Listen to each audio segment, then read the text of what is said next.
Honesty, passion, experience. It's Timberwolves Explosion, hosted on the Paladino Live Network. And now, your host, Paladino Joey.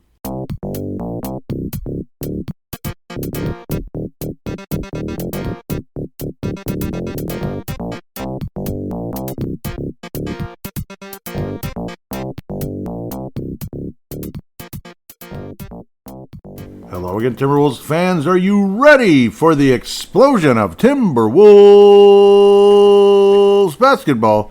I am your host, Paladino Joey, or Joey Awajan. Timberwolves Explosion is available on all of your favorite podcasting apps, and I thank each and every one of you once and always for downloading and listening to the show. It is a great pleasure to be back on board with you once again today, as here we are, the annual season preview for the Minnesota Timberwolves and the NBA 2025-2026.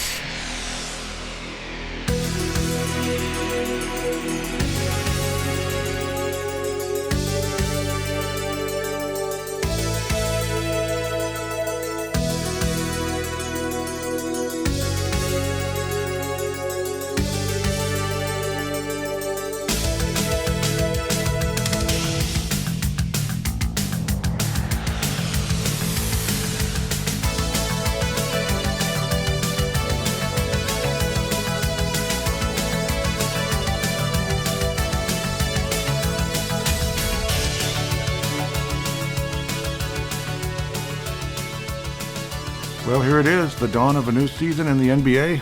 Nice weather outside, beautiful. The leaves are taking forever to come down. It's kind of weird. I'm looking outside as when I'm recording this first segment, and what the heck? It's kind of green. I guess it's kind of brown and boring in some areas, but there's a lot of leaves still. So I'm not sure what the delay is, but I guess it is what it is, or like the colors and such. But to basketball, that's still going to happen on time, one way or another. The Minnesota Timberwolves will open the regular season on the 22nd of October in Portland, a 9 p.m. start, which is fine with me, being the second shift type. And then Los Angeles, Timberwolves stay on the West Coast, heading to the Los Angeles Lakers Friday night, October 24th. Okay with that. Then the Timberwolves do have a home opener against the Indiana Pacers, 6 p.m. on a Sunday, the 26th. I do believe there's obviously there must be a Vikings game at some point during the course of that week, or that even that day, and I should know better because I've obviously hosted the Purple Mafia. I'm just kind of sidetracking myself here. Okay, yep, there is no game on that particular day because the Vikings will play on Thursday that week against the Chargers. Okay, so it's one of those funky schedules, which is fine. Yeah, it's fine. 23rd, so it'll be earlier before that time. So anyhow, yes, the Timberwolves will be in Indiana and then Denver, a couple of back-to-back games for some reason. A late start because it's a national thing with Denver. Could be an interesting back-and-forth matchup between these two teams the whole season. Timberwolves will be seeing a lot of national television, potentially, going forward. Yep, ESPN against the Lakers that week as well. Again, so interesting. Interesting. Bringing back the parquet floor with the retro jerseys and such. Bringing back the tree jerseys, but the black ones. And I've never understood the appeal of the black jerseys. I like the blue ones more. I've always liked the blue ones more when it comes to the tree jerseys. The original this or that, or whatever era it is. I've never been a black jersey fan unless you're the Miami Heat, the San Antonio Spurs, or whatever. Teams where it's just kind of a part of their color scheme for the most part. And, the Heat have had the black jerseys forever. Like the Celtics right now, I'm seeing that kind of going on. Why? It's okay. I guess that one works okay, I guess, because there's a lot of green. You can really see the green. With the Wolves, it's just like black and white with tree linings. Yeah, it's the KG era. Yeah, but I like the blue ones more. But anyhow, we'll get off of that. I've made that rant enough. But I'm like 99% of the population disagrees with me like always. Dang it. I don't know. Maybe that's why... what should I do? Just pretend to agree with all of you and then my show will be better? Forget it. I can't do it. I can't. I can't pretend to agree with some of the nonsense going on in the, some of the rants by the WNBA players. I can't. I can't pretend. I can't do it. We'll maybe get to that later. I don't know. I've probably put my foot in my mouth enough already. So I don't know. There's no good guys. There's no bad guys. We just disagree. So, yeah, there I go, starting things off with a bang. Great, right?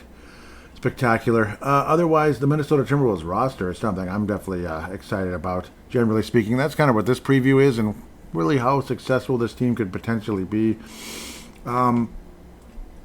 Obviously, still at the time I'm recording this, but some of the the preseason hasn't officially ended yet because we got to get this show going, got to get to work here. Mike Conley still is focused on he's the starting point guard of this team, and I guess he's 38. He's played 18 years in the league. See, here I go again. I'm going to be controversial, and you're all going to hate me, right? Why is Mike Conley a starting point guard at age 38? Why? What are we doing? I don't know. I don't know what we're doing here. God bless him. He's the adult in the room. Terry Porter was like 33, 34 when he said Marbury should be starting. I understand Rob Dillingham isn't Stephon Marbury at this stage of his career, but eventually, can we put him in there? Can we look at that possibility of sink or swim type of stuff? I get we're kind of in win now mode, and well, we kind of are, but I mean, seriously, eventually overplaying a guy that's 38 years of age that's been hurt many, many times over, and it kills you when he's hurt, or like he's playing like injured, or he's playing hurt, maybe not injured, but hurt, like the bad wrist and such, and he's throwing up ugly shots and missing, him being Mike Conley. I don't know. I think playing a 38-year-old point guard as your starter is kind of strange. I just think it's weird. Maybe this team should have focused a little more on the possibility of somebody kind of in the middle that can kind of play some of those minutes if you have no confidence in Rob Dillingham. Otherwise, he's the 8th overall pick in the 2024 draft, him being Rob Dillingham. I think it's time for him to play significant minutes.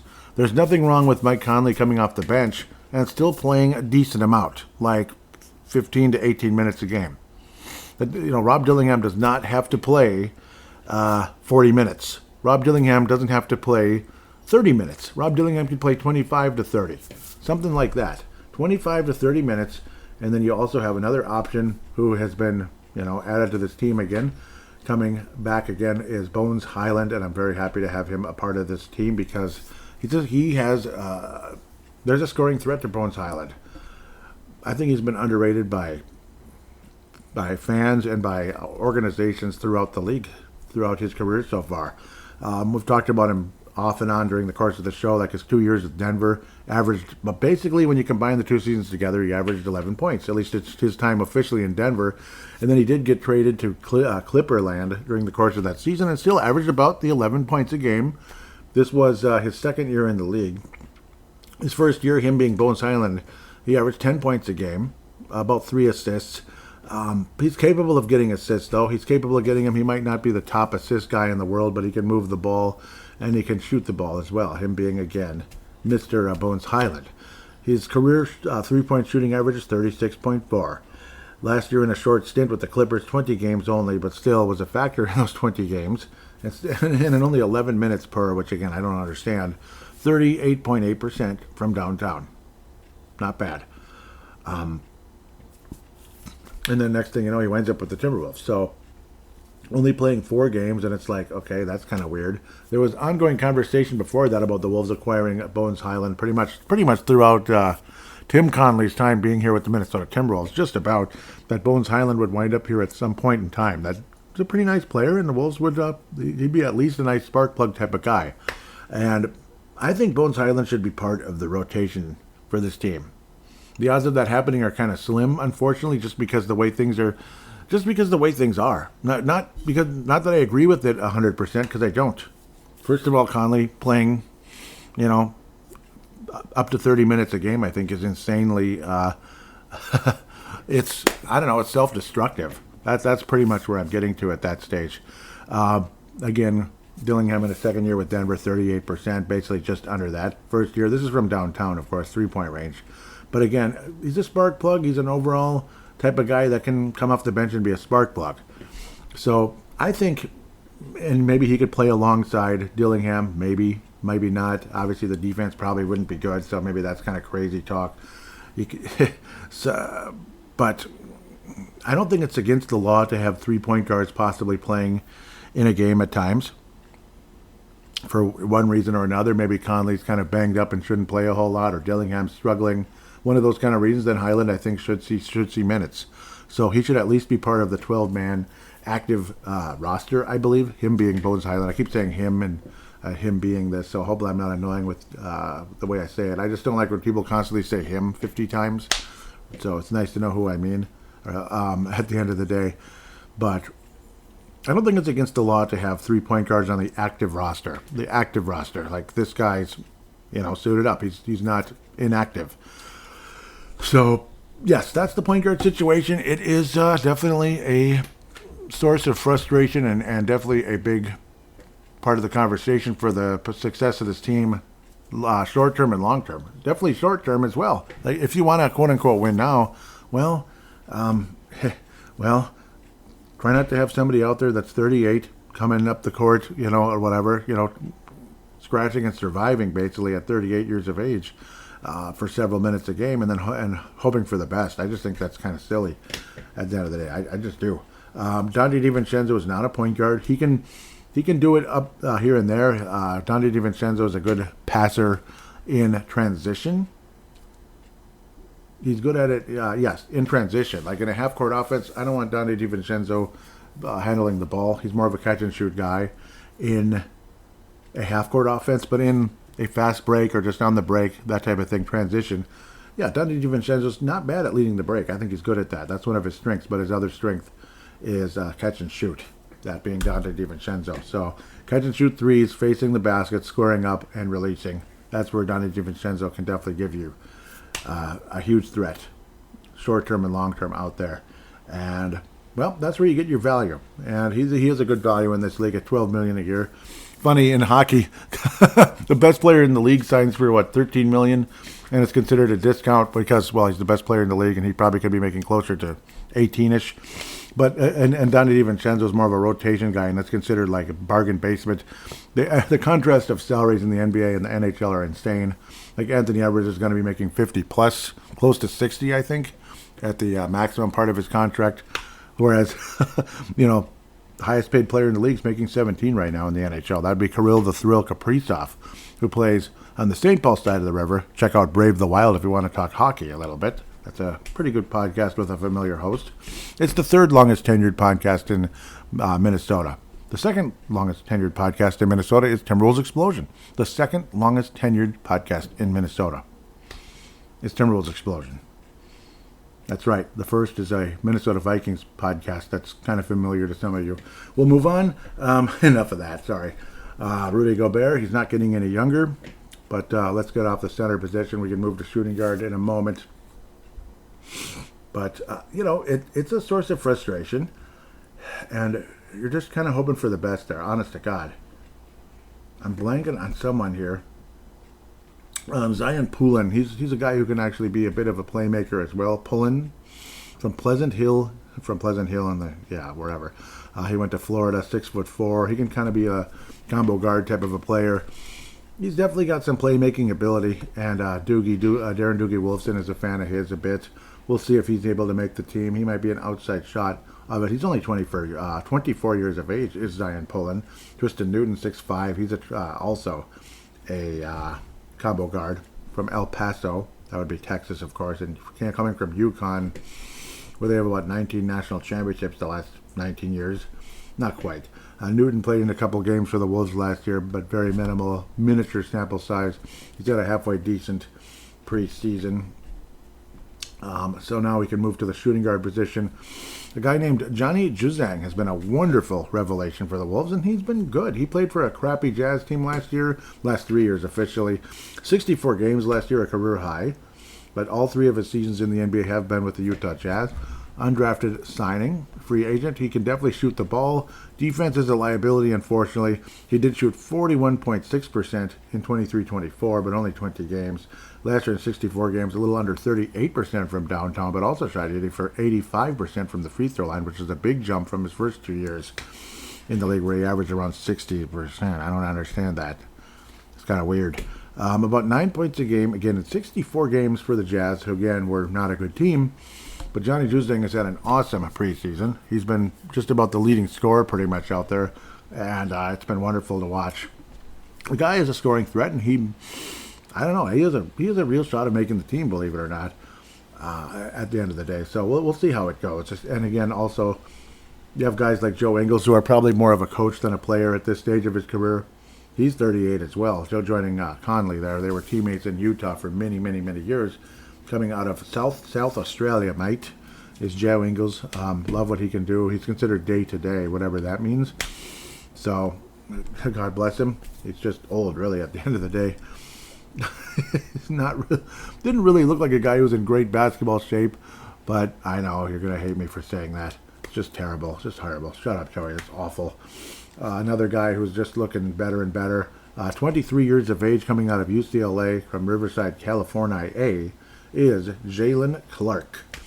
Physical guy. He looks short, but he's not as short as he looks. He's about 6'5", and about as good a defender as you're going to get. A very aggressive defender who doesn't get in foul trouble, really. Just gets the job done, and he can actually score. He can be a 3-and-D. He can also drive to the basket, too. So Jalen Clark is a guy who's pretty much, again, it would be malpractice if he's not in the rotation, I think. That'd be stupid.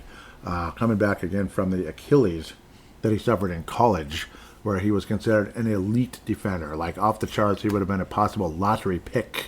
Ended up being a second-round pick. Sorry, I'm just having fun. In 2023, second-round pick, 23rd pick in the second round. In 23, so 23 is written all over him right now. He also did average 43% from downtown. Fairly small sample size for the most part, but clearly a 3-and-D threat. But again, can also drive to the basket, and even a halfway decent passer. Jalen Clark absolutely deserves to be in the NBA. Yep, absolutely deserves to be in the rotation for the Minnesota Timberwolves. Yes, in the NBA, it's like it's got to be a foregone conclusion, to say the least. Jules Bernard trying to make the club as well, coming out of Los Angeles and UCLA.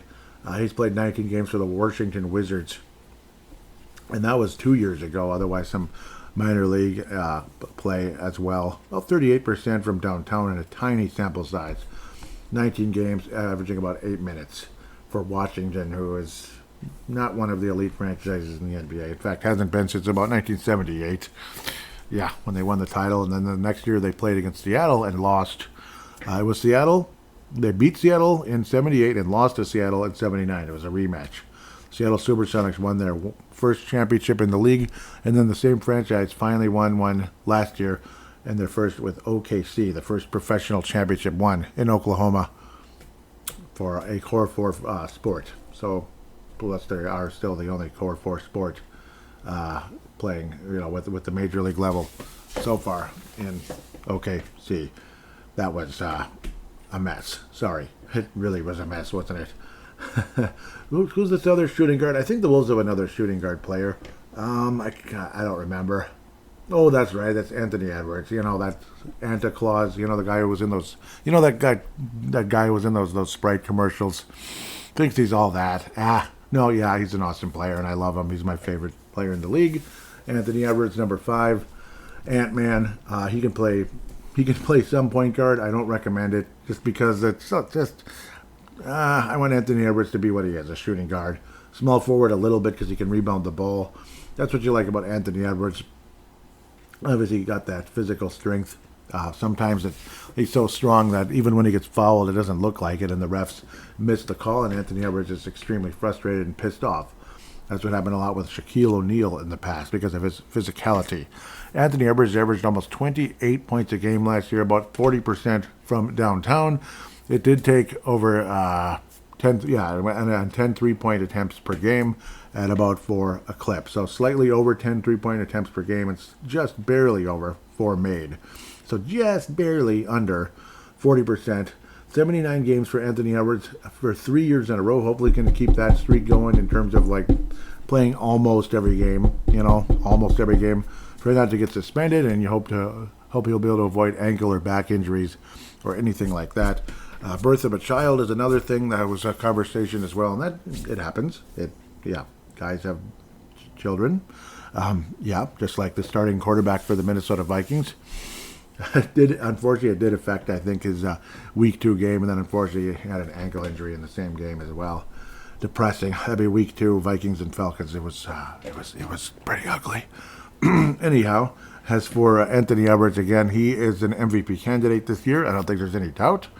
Would love to see Anthony Edwards. Will he reach the 30-point-a-game mark this year? Or we get to 28, 29?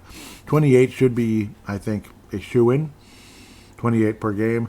I'd like to see some of the percentages come up a teeny bit higher. Maybe the three-point percentage comes up. But also, I wouldn't mind the three-point percentage dropping about 1 per game. Mostly because intelligent three-point shots, not just jacking them up. Because occasionally he can get a little bit trigger happy. You know, some of that hero ball stuff that can drive people crazy. It can, and it doesn't help at times. Anthony Edwards opened up the season as like historic numbers from three-point range, about like 50%, something like that. It was like over 50, like 55. Of course it came down, and there were some nights where it felt like Anthony Edwards couldn't hit the broadside of a barn.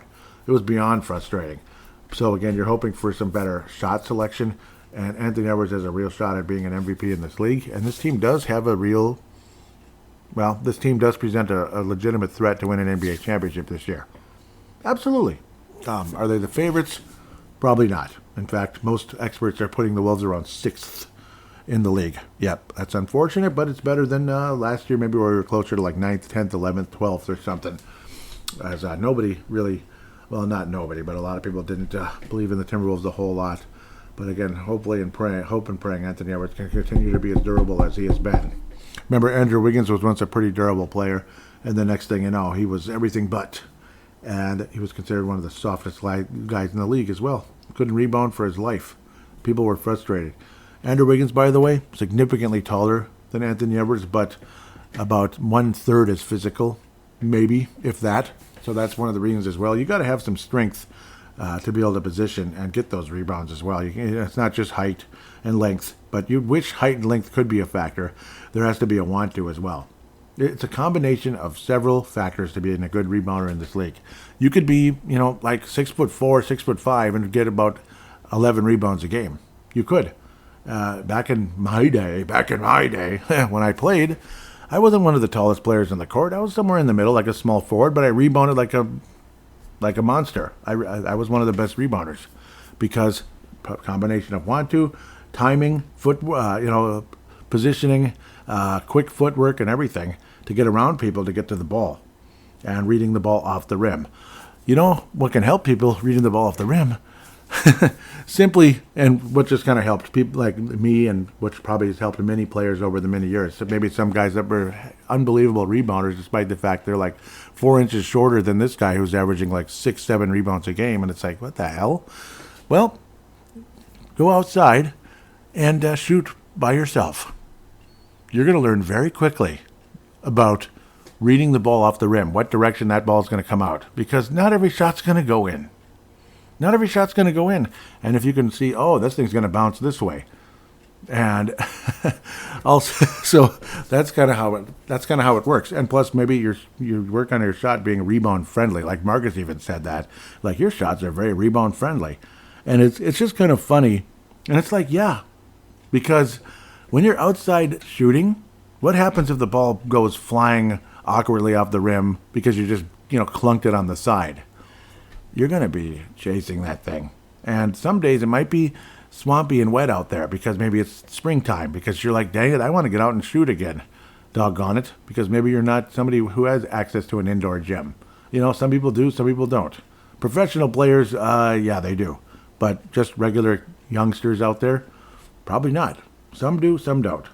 But just sad. That is kind of that's probably how some people maybe grew up to be great rebounders, because maybe they were out shooting by themselves and they had to learn how to rebound, because otherwise you're chasing the ball around all the time, and it's boring and it sucks. Plus the ball gets dirty, and that sucks too. It really sucks. So I wouldn't doubt Anthony Edwards did a lot of that. And even in the gym by yourself, indoors, you still, want to be able to get to the ball and read the ball which direction it's going. That's how some players become good rebounders. Wiggins just, apparently that wasn't him. Anthony Edwards, yeah, he's up there. I prolonged that way too much, and I apologize, belabored that, but just thought that was an interesting conversation, just kind of like general basketball conversation about rebounding the ball. Because I remember somebody kind of was, talking about it in the past, and it's like, well, yeah, exactly. Yes. Yes. That's what, separates good rebounders from poor rebounders. Being able to read the ball as it's, the direction of where the ball's going to go as it is heading towards the rim. You can tell sometimes. Anyhow, enough of that. It wasn't even me necessarily. Joe Ingles, well, it is what it is. He's Udonis Haslem in a Timberwolves jersey as an Australian. He's an Australian Udonis Haslem, I guess, for the Timberwolves right now. He's one of those glue guys. He did not play his whole career here like Udonis Haslem played for the Miami Heat. And but that's kind of what his role is with this team. I don't anticipate him playing a whole lot, but good locker room guy, kind of an adult in the room, kind of like Conley, coming in from the Jazz, and then the other Utah Jazz player would be Rudy Gobert. We're coming back to him in a moment. You're getting into kind of small forward conversation here. Trying to look at other guys. Well, Leonard Miller's considered a small forward coming out of Thornhill, California, and such. 6'10", very lanky player, obviously. Sometimes he looks so good, and sometimes it's just, I don't know. Sometimes it's like, when is he going to take that next step? And so far, I'm not seeing it, and I know a lot of people haven't been seeing it as well. We certainly didn't see it last year. In the preseason, sometimes, but generally speaking, it's unfortunate. It truly is unfortunate. We're not really seeing true progress from Leonard Miller, so I'm not sure what's going to happen, if he's going to wind up getting traded or what's going to happen at the end of the day. You just wish there was more to... You just wish there was more there. That old sports saying. Leonard Miller was inactive in the first preseason game, which is annoying. Like, come on, what's going on here? That dramatic back and forth with Indiana. Okay, come on. What's going on here? That was fun. Leonard Miller, inactive again. So it's hard to say. It's just hard to say what's going on with him. I don't know if he's having, in practice, he's not been all that impressive. You get the feeling they're not too thrilled with him at the end of the day, as he did not even play in a single preseason game yet. And, they want to see some of these other guys, or these other players that are trying to make the team and such, like Zuzang, and getting looks at Rocco Zakarski, who we'll get back to in a moment. Obviously, some good moments and other moments not so great. Some good, some bad. You know how that goes, unfortunately. Zuzang, obviously, again, been one of those wonderful little revelations here in the preseason. Definitely can shoot. Bones Highland, obviously, 18-point performance in Denver victory for the Timberwolves, winning by 10. Love the Wolves' chances versus Denver this year, generally speaking. 8 rebounds for Zakarski in that first game, and a steal. Didn't get a block for some reason, but Rocco, of course, the big giant Australian, the Dunkaroo, basically. Definitely, I'm definitely a fan and looking forward to what he can do going forward for the Timberwolves. But conversation is he'll be more than likely in Iowa or in Australia as the regular season commences here going forward. But yeah, Leonard Miller, unfortunately, again, frustrating. Rocco added 8 points versus the Knicks as well. So there's that. Definitely some encouragement. Don Berenger had some moments. Johan Berenger had some not so much. I'm kind of bouncing all over the place. I apologize here. I'm dragging this out. Jaden McDaniels, of course, a guy who we've all been excited with his development. Generally speaking, he'd have sometimes it'd be 2 steps forward, 1 step back, 1 step forward, 2 steps back. Those kind of ups and downs in his career, going back to the immaturity, breaking his hand, having a temper tantrum because he didn't get the call he wanted, that type of thing, late in the season, and that screwed us up. And the Timberwolves ended up getting their butts handed to them in just 5 games versus the Denver Nuggets years ago when the Wolves were knocked out of the first round for the most recent time. Hopefully that is not the case this year. Jaden McDaniels has definitely showed progress maturity-wise and on the court, generally speaking. Definitely a playoff performer and a guy who, as he continues to perform in the postseason, will be what I have continued to say, a household name for the average NBA fan. NBA fan, not Timberwolves fan, NBA fan, a household name. because the Wolves will have so much success and he will be a big part of it. That's why people like Jaden McDaniels become household names. That's why, I'm trying to think of players, like Michael Cooper became a household name for the Los Angeles Lakers. And obviously, Horace Grant became a household name, being with the Bulls during their success and how valuable he was at times.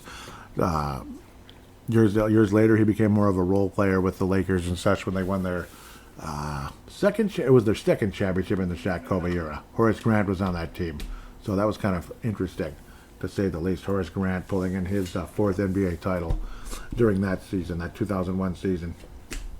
Not as much of a factor until the postseason, but good for him. Jaden McDaniels has a chance to be more than a household name. He might even make an all-star team or two throughout his career. Defensively, he's one of the best in the league. He can frustrate opponents, but he also can be absolutely deadly from three-point range at times. You're hoping for it to happen more and more often. Three-point range in his third year in the league averaged almost 40%. Since then, it's dropped off to about 33%, which is disappointing. Career average of 35%.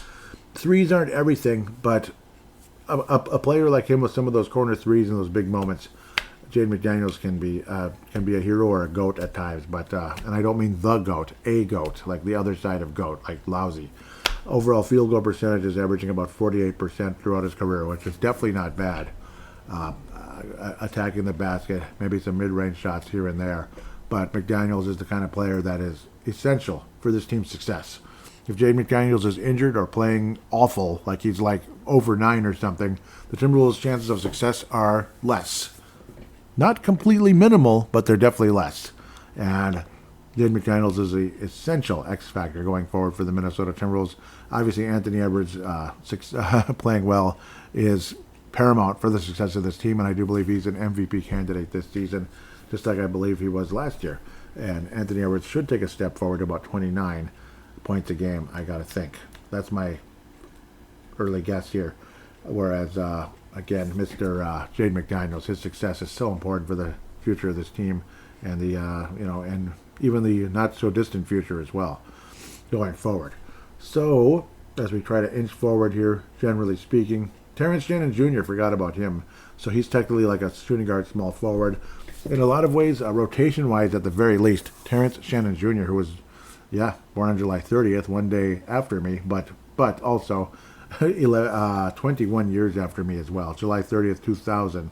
But crazy to think he's like Anthony Edwards' age, despite the fact he was drafted in 2024, a late first-round pick by the Timberwolves in the same draft as Rob Dillingham, but clearly is at least a rotation player on this team and can start games if needed, be it small forward or shooting guard, depending on possible players being out, and could actually be a huge factor for the Minnesota Timberwolves. Also a reminder that Terrence Shannon Jr. was just a rookie last year, even though he was an older rookie, unfortunately. But closer to being like a mature adult is Terrence Shannon Jr., and he will be definitely playing rotation minutes this season. Shooting guard, small forward, definitely doing the best he can to replace the role that Nickeil Alexander-Walker left behind when signing for a pretty good amount of money, about $60 million, with the Atlanta Hawks. Again, congratulations to, once again, congratulations to Mr. Nickeil Alexander-Walker, also known as Naw, going forward with the Hawks. Cool team, and happy about that. Terrence Shannon Jr.'s future with the Timberwolves is pretty important, honestly. He's at least a rotation player and could be a spot starter for this team. And he's got defensive ability as well. Very aggressive offensively. Can make some big plays. And was very impressed at times. 35.5% from downtown. 48% overall, though, on the floor. That's very impressive. Being able to attack the basket and score, along with, shooting from the outside. Kind of an overall game. 81% from the free throw line. That's good stuff. He's blocked a few shots. He's made a few steals. He even averages a rebound and a half despite only 10.5 minutes per game. Not bad. Not bad. There's definitely something there. And there is a defensive ability as well. So expect a bigger role, much bigger role for Terrence Shannon Jr. going forward. He is also, again, the age of 25. So similar in age to Jaden McDaniels and Anthony Edwards going forward. Anthony Edwards is actually slightly younger than Terrence Shannon Jr., which is funny and crazy all at the same time. But definitely a really important piece to the future for the Minnesota Timberwolves and the immediate future now. When regarding Terrence Shannon Jr., Anthony Edwards, Jade McDaniels, guys like that, huge pieces for the success that are so important for the success of this team going forward. Power forwards, we can finally get into that because there's a lot of guards and stuff and small forwards of this club. Julius Randle, who talked about quitting weed basically, ended up being essential to him being more focused out there. Like it or not, those of you that like weed and all that, I don't know, there is a tendency for people that smoke a lot of weed to just not give a crap about anything. That's a fact. That's a fact. It's I mean, you hang out with those people, you notice that. That's all. And it's not even like you hang out with them because you want to. They happen to be, maybe a in-law. And this in-law doesn't give a crap about anybody. And before they did that, maybe they cared a little bit more. So it's just, that's kind of where it is. I'll leave that where that is. But Julius Randle, I support you 100% in what you said in the article. You can look it up at some point. It came out in the summer, I believe. And I went on, I went on like a little bit of it about it and support Julius Randle 100%. I like what he said, frankly, because I think it's true. I think it's true. I mean, Julius Randle's not speaking gibberish here. And Julius Randle progressed during the course of the season as well. Truly did. Didn't have great statistics like he did with the Knicks, but also was not counted on to be the leading scorer of the Minnesota Timberwolves. Whereas with the Knicks, he was kind of closer to being that. 24, 25 points a game with the New York Knicks. Yes, it really happened during the course of time. But Julius Randle's had some great seasons with the Knicks, but also did miss a significant amount of time as well, unfortunately. About 19 points a game with the Wolves last year. Rebounding numbers could be better at 7.1. Would love to see better rebounding numbers. He did average 10 rebounds a game a few times in his career, and just under 10 a couple other times. I mean, just under, like a fraction at the end of the day. But Julius Randle also has an ability to move the ball around. That is an outstanding ability and an outstanding asset to this team going forward. He averaged 6 assists with the Knicks 5 years ago, 5 assists 4 years ago, 4 assists 3 years ago, 5 assists 2 years ago, and last season just under 5 assists. And once Randle came back from an injury during the course of the season, he became that guy again. And Julius Randle was immediately a different player for the Minnesota Timberwolves. And what an absolute asset he was for this franchise going into the postseason and into the postseason. The only time unfortunately when Julius Randle started to become less and less of a factor was against the stupid Oklahoma City Thunder, who it seemed like everybody struggled against for the most part. Frustrations about calls not going our way one way or another defensively against Shea, as we call him, the free throw merchant. Yes, it's annoying. The guy does a great job selling it. And he's, well, he kind of looks like Andrew Wiggins. They're from the same country. Kind of like a similar approach to the game, but one guy does it a million times better than the other, and it also added some strength as well to his body. The other one didn't, and look at the difference. Wiggins did have some great moments with the Warriors, but overall, Shea has a way better career going for him, no doubt. Yeah, Shea Gilgeous-Alexander, SGA, just like his cousin NAW. They have their 3-name deal coming from Canada. Yes, that's right, Canada. I'm going all over the place, and I apologize. Julius Randle is an essential piece for this team. For the immediate future, of course, did Inke was a 3-year, $90 million contract, $30 million per. In hockey, that would be way beyond the maximum the amount any player can make. But in the NBA, it's not like a bargain, but it's not break the bank like, holy crap, what are we doing? It's not a max contract. In fact, it's about halfway towards a max contract. That's how crazy how much money some of the absolute max players are making. That super max players are making up to 60, which I think is a lot. I'll just leave it right where that is. It's a lot. God bless them, I suppose. Some of them I can't stand. You can guess. One of them that plays in Northern California. Some of them play in Minneapolis, Minnesota as well, and I don't mind him too much. He's pretty good. And he's a pretty good guy, too, at least for the most part. But Julius Randle, though, I'm happy he's with the Wolves. Like I said, I'd re-sign him. Not everybody is a big fan, but it's not this huge, long commitment. It's a tradable contract if you have to. If you have to, or you're given some type of offer, you're like, holy crap, that's not bad. Or maybe we could get a little bit younger and such. It's a contract that makes things flexible. It can help the Wolves get out of that second apron, and then we're not stuck basically like we can't make a trade. You just can't. Like, nope, trade not allowed. Like, are you serious? So that can be insanely frustrating. But Julius Randle, again, the playmaking ability, along with some of his great post skills, are essential to the immediate future for this franchise going into win now mode. Julius Randle, by the way, is at age of 30 going forward. Naz Reid, who got a nice raise in the offseason. Congratulations to him. What is he at? About 25 a year now. Good for him, and God bless. I didn't really pull up the salaries, so that's something that really needs to be in front of me to be another asset here. I tend to go to Hoops Hype for the NBA salaries here.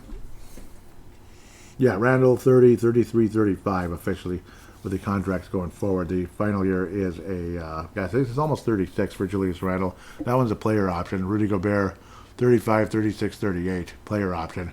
Again, at least we're not in like the $50 million range, but I don't know. So Naz Reid's contract is 21-ish right now, then 23, 25, 26 going forward. Congratulations to him, Naz Reid. I do believe it's longer than it's showing, but that's the one thing. They don't give you like everything, unfortunately. Some of these others are like entry-level deals. Of course, Conley's in the final year of his contract at just under $11 million. DiVincenzo just under 12, and then 12 and a half. 2 years remaining there for Julius, where Jaden's making 24, 25, 26, 24.3, 24.4 basically, 25.7, 28, 29.8, so just under 30 million in 28, 29 for Jaden McDaniel. Anthony Edwards goes from 45 up to 55 in the next 4 years going forward regarding his contract. I don't think how small this is. Let's try the sport track instead. Yeah, so you can get a better idea how far. Okay, so Anthony Edwards would potentially become a UFA in the summer of 29. We'll see how that turns out. Rudy Gobert, summer of 28. But I do believe it is a player option, yes, at 38. Naz Reid goes up to 29.30. In 29.30, that would be a player option at 28 million there. Good for him. 28.5 basically. The rest of these are entry-level contracts, Baron J, Rob Dillingham and all them. So, yeah. See how this all turns out. Highland would be a, Nashawn Highland, but Bones Highland would be a UFA at the end of the year. Joe Ingles, UFA at the end of the year. Leonard Miller, team option, and then team option or qualifying offer, whatever, next year. So, it's going to be interesting going forward. Rocco, Terrence Newton, and Enrique Freeman are on two ways going forward. Yep. So in restricted free agent and such, making around $2 million-ish, around like all of them, 2.5-ish. Going forward, we'll see how that turns out. There's your salary cap conversation there to get that out of the way. So nice raise for Naz Reid. Obviously has his huge moments. People love him. Vince Germano was like, Naz Reid, man. Like he knew, like, yeah, that's a guy I'm scared of with the Wolves and the Los Angeles Lakers postseason series, where everybody was saying, well, Lakers in 5, and it ended up being Wolves in 5, and Anthony Edwards reminded us all about that, and we appreciate that. Man, Naz Reid's been in the league 6 years already. This is year number 7 for Naz Reid already. One of those unbelievable undrafted free agent acquisitions that took place, and Gerson Rosas, props to you. This was a really good one. Marcus just kind of like, and then Marcus the forecaster as well was like this guy coming in, was a McDonald's All-American. The only reason why he wasn't drafted is basically like kind of, he had temper issues. Like he had like a bad temper at times, and you can see it sometimes, but luckily it really hasn't been a huge problem. Whereas the other guy who also had a huge temper named Jaden McDaniels, it has been a problem at times. I do believe it's improved, but at times again, it can show up. Naz Reid does get pretty pissed off, but he doesn't let it like turn him into like a destructive force out there on the court where he can make the kind of mistakes that could get him suspended So luckily there's that. Naz Reid, again, has been extremely healthy. The year he played only 68 games, 22-23 is when he broke his wrist on the rim. That was extremely unfortunate. Again, another important player that had a broken wrist or broken hand or whatever in terms of Jaden and Naz. Man, that sucked. The Wolves were definitely undermanned going into that series, and plus it was a disappointing season already. They had Gobert and other players getting in fights. It was stupid and frustrating. Was it Gobert and the veteran that we used to have? I don't know why I'm blanking on him. He came from Memphis. Yeah, it was frustrating. He was on, Golden State last year? Son of a gun. Pick someone else, dang it. Don't go to Golden State, please. But since then, Naz Reid has played 81 and 80 games the past 2 years. Hear that sound? Yeah. Naz Reid can be an incredible threat on those catch and shoot corner threes. They're beautiful. 41.4%. 2 years ago, 38% last year. 14.2 a game. Naz Reid is starter potential as well. He can be a good rebounder. Oftentimes he's not great in the rebounding category, but sometimes when Naz Reid gets to start, he looks like Kevin Garnett out there, like 24 points, 12 rebounds, that kind of thing. So it's extremely exciting. Maybe a couple of blocks as well. There's definitely athleticism there. He's not as long as a Garnett and players like that, but at times he looks longer out there. There's that effort. He's always going to give you the effort. And he's a well-liked, well-appreciated individual in this town, and I happen to be a fan as well. Maybe not as big a fan as some of you. I'm not literally at his feet, like putting roses at his feet, but him being Naz Reid has been a wonderful, wonderful asset to this franchise. And if this team wins a championship, he'll be one of the reasons. He's going to be one of those household names that non-Timberwolves fans and / NBA fans, like regular NBA fans of other teams, are going to know who that is. And Vince Germano happens to be a Los Angeles Lakers fan who knows who the heck Naz Reid is. Big time. And even if he didn't listen to Timberwolves Explosion, he probably still would know who Naz Reid is. So it's pretty cool and exciting when your team does get notoriety and you have players on your team outside of your star that are recognizable players. It's exciting. Vince Germano, of course, has been a loyal listener to the show for many, many years. So he does know Timberwolves players more than like the average NBA fan, I'm sure. And love and appreciate him to death. There's no doubt about that. Naz Reid, again, can play center, of course. He can play power forward. Some people were hoping that the Wolves would move on from Rudy Gobert, but haven't yet, of course. Naz Reid plays a lot of power forward. He plays a lot of center. Julius Reed can play center at times as well, and that's fine when you want to play some small ball, and it is what it is. And he can kind of plug the middle and be that big post-up threat that other players really aren't. Like, a lot of players don't want to post up. A lot of bigger guys, they want to play that finesse game. And then you have guys like Wemby, shooting 13, 14 threes a game. I think that's kind of weird. Like, it's okay if he shoots some, especially if he actually makes them. But if he's just going to jack up threes all day, I don't know. I think it takes away from his true talents. I think it does when it comes to Wemby and players like him. So now we're going to slowly slide into that center position. Well, Rocco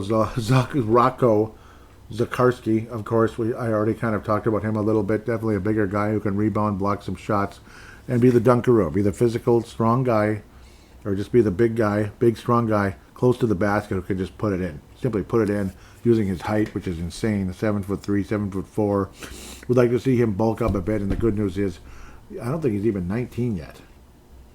Okay, he is, July 11th. So he was drafted at 18. He's now 19 as of July 11th. Taken in the middle of the second round, Rocco Zakarski out of Sunshine Coast, Australia. I like him. I'm a fan, and I'm looking forward to the possibility of Rocco being a guy that, ends up being a valuable piece to this franchise going forward. Definitely looking past Rudy Gobert is this franchise. They're looking past Rudy Gobert. Now, at age 18 and 19 and such, it's not immediate. There is no immediate, sorry, Rudy, move aside. Just go. Go. It's nothing like that. So it's no immediate rush Rudy Gobert out the door. But at the same time, there is an end to Rudy Gobert at some point with the Minnesota Timberwolves, be it a trade, age, retirement, whatever. Or just he's heard all the bleeping time, which is also bleeping annoying, which can lead to retirement as well. Rudy Gobert, should I get to him now, or should I talk about Joan Bar and Jay first?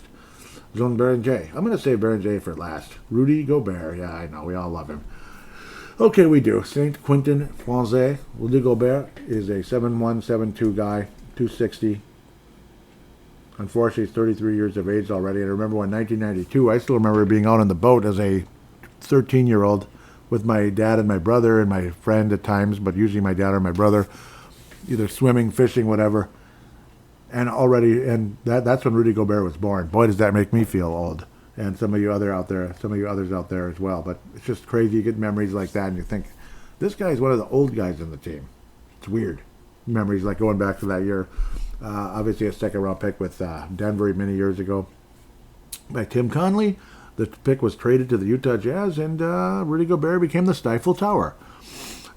Rudy Gobert's offense is best when he's close to the basket and able to put it in. Just simply put it in. Use his strength and his length. Strength and length. It's a nice combination, and put the ball in the basket.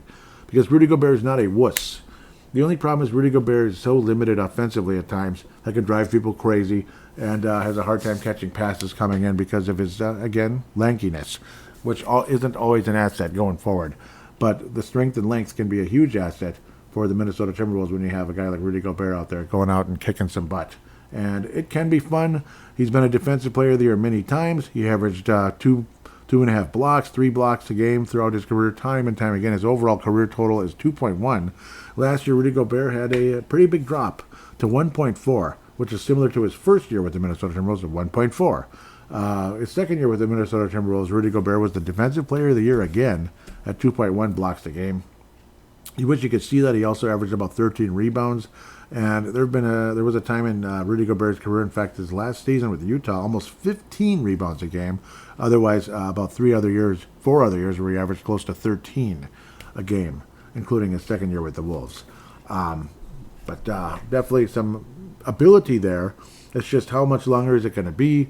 And his limits offensively can be insanely frustrating. He has basically no range. Just that one clutch, crazy shot in Denver, Game 7, 2 years ago. That was pretty exciting, to say the least. Or a year and a half, but 2 seasons ago officially. Extremely frustrating, generally speaking, that there's really no range to his game whatsoever. Don't expect three-pointers or anything, but the occasional mid-range shot would be nice. He did have a kind of a semi-long mid-range shot. That was a buzzer beater that put the Wolves in crazy position to possibly beat the bleeping Denver Nuggets, who were kicking our butts for about 3/4 of that game. It was amazing the way the Wolves came back and survived that thing and advanced to the West Finals. It was so exciting. So exciting. Rudy Gobert's field goal percentage has generally been spectacular, but of course the guy that needs to play close to the basket should have high field goal percentage. If it isn't, he's probably not a very good player. Obviously the turnovers, sometimes the bad passes. He's a capable passer, is Rudy Gobert, but sometimes the passes are bad, the decision making, and that can be a big frustration going forward. Obviously, sometimes underrated by people, talked badly about, bad mouth all over the place for this or that. Maybe he's just an annoying guy to play against. Well, so be it. Fine, he's annoying to play against, or he's annoying to watch, or he's not as reliable as you're hoping. Got it. I agree with bunches of that, just not as strongly as some others. But believe me, I get frustrated with Rudy Gobert as well. And that's why I'm very excited going forward to not only have Rocco Zikarsky, but also have a guy by the name of Johan Berenger going forward. Berenger out of Salestedt, France, 17th pick in the first round. Conversation was he was going to go higher, possibly a bit higher. The Timberwolves kept trying to trade for him, and eventually didn't have to. He just fell right to where the Wolves were, and the Wolves didn't have to make a trade. The Wolves traded down several times, eventually wound up with Rocco Zikarsky. That was kind of cool, as that was part of that deal, to get Rocco Zikarsky to be part of this team as well. Berenger, there's a Garnett side to him. There is, and it's not expecting a Garnett-level career, to the high level of Kevin Garnett, like a first-team type of guy or anything. But the excitement is it's a young, raw player who has a ton of potential. And that's what's exciting about Johan Berenger going forward when it comes to the Minnesota Timberwolves. And I'm very excited to see what he can do out there, even at his young age. That's what we're all super excited about. This guy could be an absolute difference maker for this franchise. Berenger is still 19 years of age. He turns 19 on Veterans Day, November 11th. November 11th. So going forward, he was born in 2006. Again, makes you feel super duper old when you talk about 92 being, like, man, I remember being a teenager. 2006, I remember being 27. I was 27, man. I was 27. Yeah, I was. Wow. Almost 30, yeah. Yeah, Baron J, you son of a gun. Get out there and play, dang it. But there's a possibility he may grow into 7 foot, 7'1" range. His height is listed at 6'11", his weight's 230. Definitely thin and all that. But his progress as a basketball player has been amazing. In just a few years, obviously. And to already look like he could be a factor on this team at this age is cool. It's cool. And it's something to look forward to going forward into the season. In fact, he is somebody I'm just going to be like, ooh, Baron J's in the game, Baron J's in the game. Like, where you just got to sit down and you got to pay attention now. Put your phone down, put it down. Unless you're listening to a podcast, especially Timberwolves Explosion, where you could still watch without having to look at your phone. Put the phone down, Baron J's in the game. Yeah, let's see what he does. Ooh, that was kind of nifty. Yeah. He's going to be one of those high IQ players that's going to make plays that a lot of us were like, he did that? That's what I'm excited about. That's what I'm looking forward to with Johan Baron J. Obviously able to block shots, but there's talent, boy. There's talent offensively as well. 6 of 8. This is against the, who the heck was it against? Denver Nuggets. 6 of 8, 14 points, 4 rebounds, and even added a block. Did get into foul trouble in that one, but managed to not foul out. So, good. Exciting. Very exciting. Johan Baron J. He's the guy that I'm like, he's in there with gotta watch. Not so much of a great sample size versus the Pacers. He did play 20 and a half minutes, but only 4 points. You're going to get games like this again. He's raw, he's new, but there's going to be something here, and it's going to be something to watch. I'm looking forward to it. So overall predictions for the upcoming season, I do believe the Timberwolves do finish in the top 3 in the Western Conference. The Timberwolves will have home court advantage in at least the first round and have a real shot at getting to the Western Conference Finals going forward and hopefully beyond that. This team absolutely should be in play for it. I don't think there's any reason they can't. Clearly, this team can beat the Denver Nuggets. We seem to know how to beat them. I think this team can absolutely beat a Houston Rockets team in the series. There is, Dallas is what they are. They're gone. The Timberwolves can clearly beat the LA Lakers in a playoff series. I'm sorry, Vince. I know you're probably like, BS, Joey. We're going to come back and smoke you. We'll see what happens. That's not me being cocky and arrogant. That's not like, we'll see. No, I'm not that type of person at all. But we're going to get more into that in the second segment when it's actual prediction time. Timberwolves can beat Golden State, but obviously a certain annoying guy who likes to showboat a lot wasn't playing after the first game. So the other annoying guy that likes to showboat was, and he was pretty monotone to say the least. Spurs are a threat, big threat. They've beaten the Wolves a few times, and if Wemby can stay healthy, we'll see. But that'll be segment number 2 when we get into overall predictions. But my general prediction for this team going forward, top 3 finish in the Western Conference and a threat to win the whole thing. Yeah. Doesn't mean they will, but it does mean they are a threat to win the whole thing in this league because they deserve to be there. They deserve to be there. Even if like saying they're the 6th best team in the league, well, top 3 in the West, top 3 in the East. So do the math there. Now, that doesn't mean necessarily if you're, so, well, we'll see what happens. There could be like 9, I don't know. We'll see how it goes. We might end up being the 5th team in the West, considering how the East is all injured and such. But I'm still sticking with the top 3. I think the Wolves absolutely can and should be in the top 3. And why the hell not? Doggone it. So that's what we're going with going forward with the Timberwolves. The one team that there's one team for sure that we know they can't beat right now, at least as of last season, but we'll see how it goes into the regular season and into the postseason. We'll talk about that in segment number 2, predictions segment, coming up in segment number 2.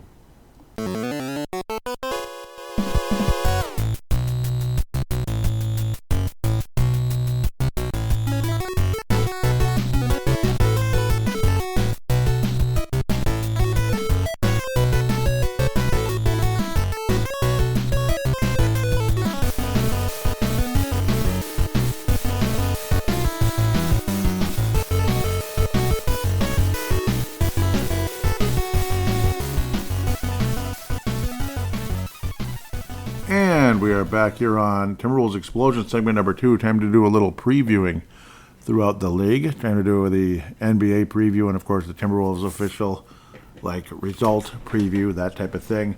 We'll open up in the Eastern Conference. You have the New York Knicks as a potential, healthy enough team to do something special. Indiana, of course, with Halliburton, very unlikely he'll play at all this season. Jason Tatum, very unlikely to play for the Boston Celtics. Those are the two dominant teams. That kind of leaves New York, Cleveland, Detroit, doesn't it? For the most part, Orlando could potentially win the division. Atlanta is a team that's been, Atlanta's a team has been fairly decent, but are they good enough to actually, do something and, become a competitor? Sorry for that. Become a competitor in the Eastern Conference. Charlotte, I have no confidence in them. Miami, I don't know. Washington, don't even have a conversation. There's no conversation with Washington. I think they're junk. Sorry to say. Philadelphia, if Joel Embiid could actually stay healthy, that'd be great. But I don't even think anybody can trust him. Chicago has just been, I don't know. Chicago is always in that kind of play-in range, and that's kind of pretty much where they hang out. Atlanta's pretty much hung out there forever. Detroit used to be there, and then they got better last year. I think Charlotte was kind of hanging out there at times, but then ultimately just didn't do anything with it. Miami, Orlando, teams like that. The two Florida teams, I think Orlando's the better of those two right now, which obviously historically has not been the case. Though way back in the day, Orlando was the first team to really do anything superly special because they happened to get the number 1 pick twice. Funny how that happens. Shaquille O'Neal, let's see, ever heard of him? Yeah, who's ever heard of Shaq? I don't know. Somebody has. And then, of course, the next year when they, basically, drafted Chris Webber, but immediately traded him to the Warriors for Anthony Hardaway and whatever. And they eventually made an NBA Finals appearance and got swept by the Rockets. And then made it to the Eastern Conference Finals the next year and got swept by the Bulls. Yeah, they got swept because it was the 96 Bulls. They kicked everybody's ass. And then they just screwed around with Seattle so they could, so the NBA could get a couple more bucks. Pretty much what happened. Speaking of the buck stops here in Milwaukee. Doc Rivers ain't winning no championship again. He's got one with the Celtics. It was a great time. I had a lot more respect for him back then. Since then, he's lost my respect. Whatever. I think he's overrated. I'm not the only person to say so. I also think he's got a big, big mouth. I think he complains about too many things too many times, and I don't care about Doc Rivers anymore. God bless him. God bless you. Obviously, Indiana, I feel bad for them with that devastating injury and that opportunity to do something in that series, and then Halliburton, sees his Achilles go out. It's just, it's extremely depressing. Brooklyn, they'll be a threat at times, off and on, but we'll see. I don't think they're any real threat to win the conference. Toronto, get back to me on that one. I have no idea with them. I have no real... I barely have an opinion on Toronto at this point, and it's not trying to be rude or disrespectful. They're just not a factor, that's all. Someday they will be again, and remember, they have an NBA championship, and the Wolves don't. The Toronto frickin' Raptors have an NBA championship, and the Orlando Magic don't. The Charlotte Hornets haven't even come close, so on and so forth. So, Memphis Grizzlies, well, they got to the conference finals once. They got swept by the Spurs. So, all those expansion teams over the last many years, Toronto was the one to win an NBA title. Though, in some ways, it's kind of believable because Toronto is a huge city. It's just, I don't know. Toronto has an NBA championship and we don't. So... I can't talk too much trash about them. I can't. They have a championship. We don't. It's just the way it is, It just is. Same with Detroit Pistons. All those crappy seasons they had. They have what? Well, they have at least 3. I think they have more though, don't they? Didn't they win something way back in the day? They have 4 or 5 or something, going way back to the Fort Wayne Pistons or something, way back in the day. Obviously, the Bad Boys won twice, and what's his name? Ben Wallace. I kept thinking Rasheed Wallace and Gerald Wallace. No, it's Ben Wallace. Big Ben. Yep, they got the title big time with the Billups, Rip Hamilton, all those guys. Wonderful team. They should have beat the Spurs the next year too, but they just didn't. It was frustrating. Big Shot Bob had some clutch shots because that's Big Shot Bob. because he just had to go to the Spurs. He just had to. Or why couldn't you have gone with the Pistons or something? That would have been better, but yeah, you son of a gun. You had to go back to Texas, not with the Rockets, but to frickin' San Antonio. Yuck. What are you doing to us, man? Well, I know, that's an old wound, though. Very old wound, about 20 years ago. 2005 is 20 years ago, isn't it? I'll be darned. It's a long time ago. Very long time ago. So, who's going to win the Southeast? Probably Orlando. I don't think Miami. I'd love to see Charlotte do it. I'd love to see Charlotte do something. I just would. But, I mean, I just don't have any faith. It's between Atlanta and Orlando. It really is. Miami might surprise, but I doubt it. I just doubt it. It's between Atlanta and Orlando. The Central, I think it's got to be Cleveland. Well, actually, is it, though? Cleveland won more games last year, but Detroit is definitely a threat.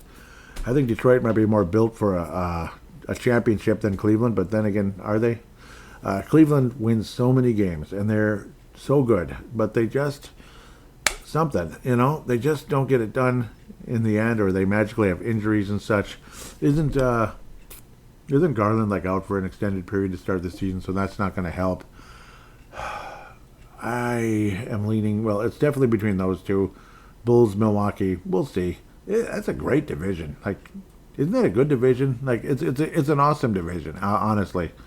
Even Chicago is semi-competitive sometimes, thanks to Billy Donovan, but also some talented players on the roster. But I don't know. I just don't have a whole lot of faith in them. I can't do it. I'm going to semi-step out on a limb and say Detroit wins the Central, but Cleveland will be right there breathing down their neck. That type of thing. The Atlantic Division, it's the New York Knicks to lose.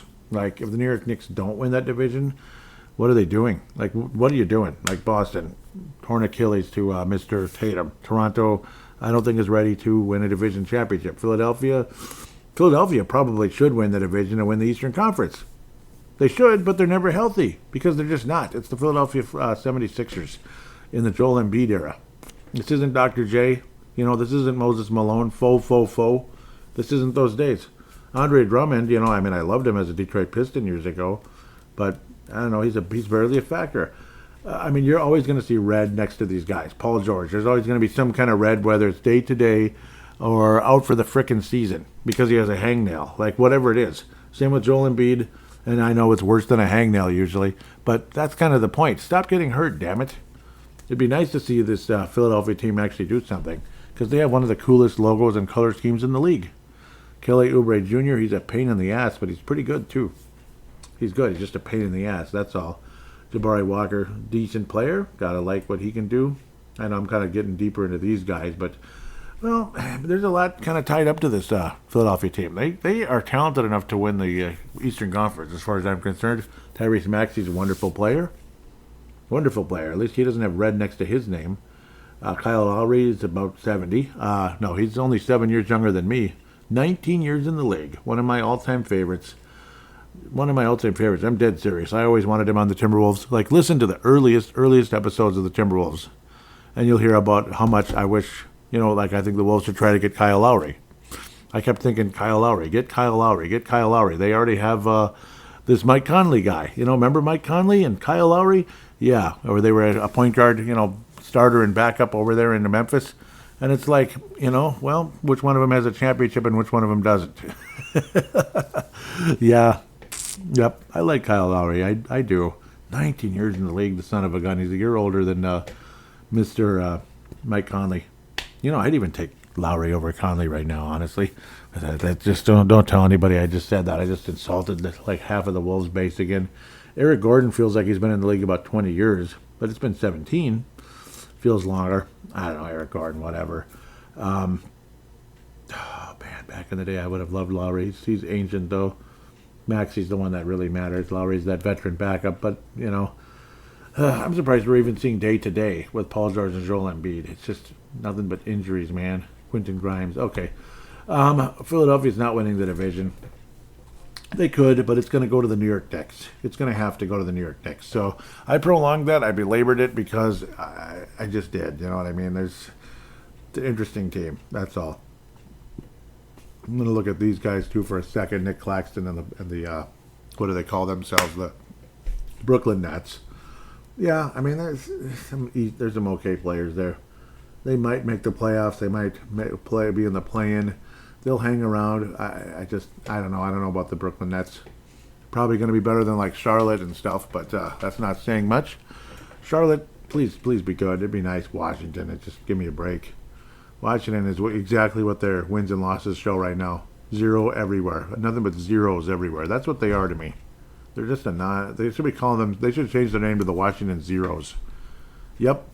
They're just irrelevant. That's all. Western Conference, yuck, ick. I just hate all these teams. I just hate them. There's a reason why I like Eastern Conference teams, because something about the Western Conference, I just hate them all, except the Wolves. I can't stand the Northwest Division, the teams in the division. Like Utah, I'm okay with. I'm okay. I kind of like them. They're my second favorite Northwest Division team, I guess. Like Portland, Denver, they piss me off. OKC, ugh. Man, that was frustrating to watch last year. But they got it done, and more power to them. They are the favorites to win the Northwest Division. Wolves and Denver. I mean, those might be the top three teams in the Western Conference, and a lot of people would probably agree with that statement. Houston is a factor. They're a threat. They're a top 4 or 5 team. Wemby and the Spurs, are they going to break through this year? Quite possibly. Memphis is all over the place. I don't know what to think about the Memphis Grizzlies. Like, they could be a huge threat, and they could collapse in on themselves. They're kind of the Bollinger Band of the Western Conference. When the Bollinger Band is kind of like a general area as to where the stock might go in the next few days. And, sometimes the Bollinger Bands are, they're kind of close together and everything's gentle. And so that's like a safe stock, like a Amazon, Microsoft type of stock that isn't going to collapse in on itself, and it's not going to shoot way the heck up in like a day. But when there's a volatile stock with a small stock structure and a shareholder base that's kind of all over the place, an emotional shareholder base that's like buy, sell, and then there's big news coming, you're going to see the Bollinger Bands pointing straight up and straight down. And that's kind of what Memphis is. Like one day they might collapse in on themselves. The next day they might win 7 in a row or something, like the next week or something. Sorry. Dallas isn't ready to compete at a high level. New Orleans, it's another one of those they can't stay healthy type of things. They're kind of like the Philadelphia 76ers of the Western Conference. Like a team that could, compete if they were healthy on a regular basis. But I have no confidence in that happening. Sadiq Bey is an okay player. Kind of like him. It's okay. Kevin Looney, gotta like that one. Kevon Looney, 10 years in the league already. That's insane. Trey Murphy the third. DeJounte Murray. Yes, now he's on Memphis, isn't he? That's where he won. Or no, New Orleans. What am I talking about? And that's the thing. He had a catastrophic injury. Jordan Poole's a little bit on the crazy side, but I still appreciate him, ruining a Warriors season a few years ago. I love it, actually, because I hate the Warriors, if you hadn't noticed. Zion Williams is only 25 years old. Zion Williamson is only 25 years old. But, again, I mean, he's healthy right now. But, yeah, he's healthy right now. Just like, it's 60 degrees right now, but the temperature's going to drop eventually. It's October, and it gets colder when we head into the actual winter months. It just does. That's kind of about the confidence I have in Zion Williamson staying healthy the whole season. So, yep. And it's a damn shame with DeJounte Murray. I mean, he's a wonderful player. Heck, he was somebody I wanted the Wolves to get years ago. And son of a gun can't stay healthy. So, I don't know. The Southwest Division, it's got to be Houston right now. They got to be the favorites. I think San Antonio knocks on the door, though. It's going to be kind of like the mid-'90s, Rockets and Spurs, It's going to be kind of like that. And I kind of miss the mid-'90s because I actually liked the Rockets and the Spurs back then. Oh, yeah. It was fun. The Rockets had a much better logo, and so did the Spurs. Much better basketball, or much better court and everything. 96 is when the Rockets got dorky with their color scheme and changed everything. And then years later, they came up with this, whatever you call this. It's lasted over 25 years. Why? It's so boring. They started this when Yao Ming was a rookie in 2000. It's so boring. Bring back the classic look and keep it. Even Pete Chilcutt, former sharpshooting, rotation player for the world champion Rockets back in the day when they actually had the cool logo and color scheme still. Yeah, he was like, I agree. Yeah, he responded to me. Pete Chilcutt responded to me. It was a post where somebody put up the Classic logo or something, or I posted it maybe, and I said, this is what the Rockets should look like. It was on some kind of post that Pete Chilcutt made. I believe it was from back in the day when they had the Classic look. And then I made that comment, and he wrote, I agree, with an exclamation point. And he loved the post. Yep, former players agree, because this stinks. Come on, Rockets, change your logos back. Yes, logos matter. They do. Logos matter. Logos and colors matter, dang it. I mean, I want it back. Just like Atlanta eventually got their identity back. It took forever, but they did it. Congratulations, Atlanta Hawks. San Antonio Spurs have had this colorless, boring, drab look forever. The logo itself is okay, where it's an actual spur. It's okay, but bring back the colors. Bring back the colors you had back in the day. Please, please bring back the colors. I know this isn't NBA prediction necessarily, but it's NBA related. Bring back the colors. Houston and San Antonio. I mean, it's just every time I think about that, it just triggers memories of the good old days between these teams. Dang, I miss it so much. Even Dallas, your logo sucks. Your logo sucks, and it's just boring. Your uniforms are boring. Bring back the classic look. I'm serious. Bring it back. Bring it back. Bring it back. Bring it back. Bring it back. Dallas, your logo sucks. I hate it. Sacramento, it's okay. It's adequate.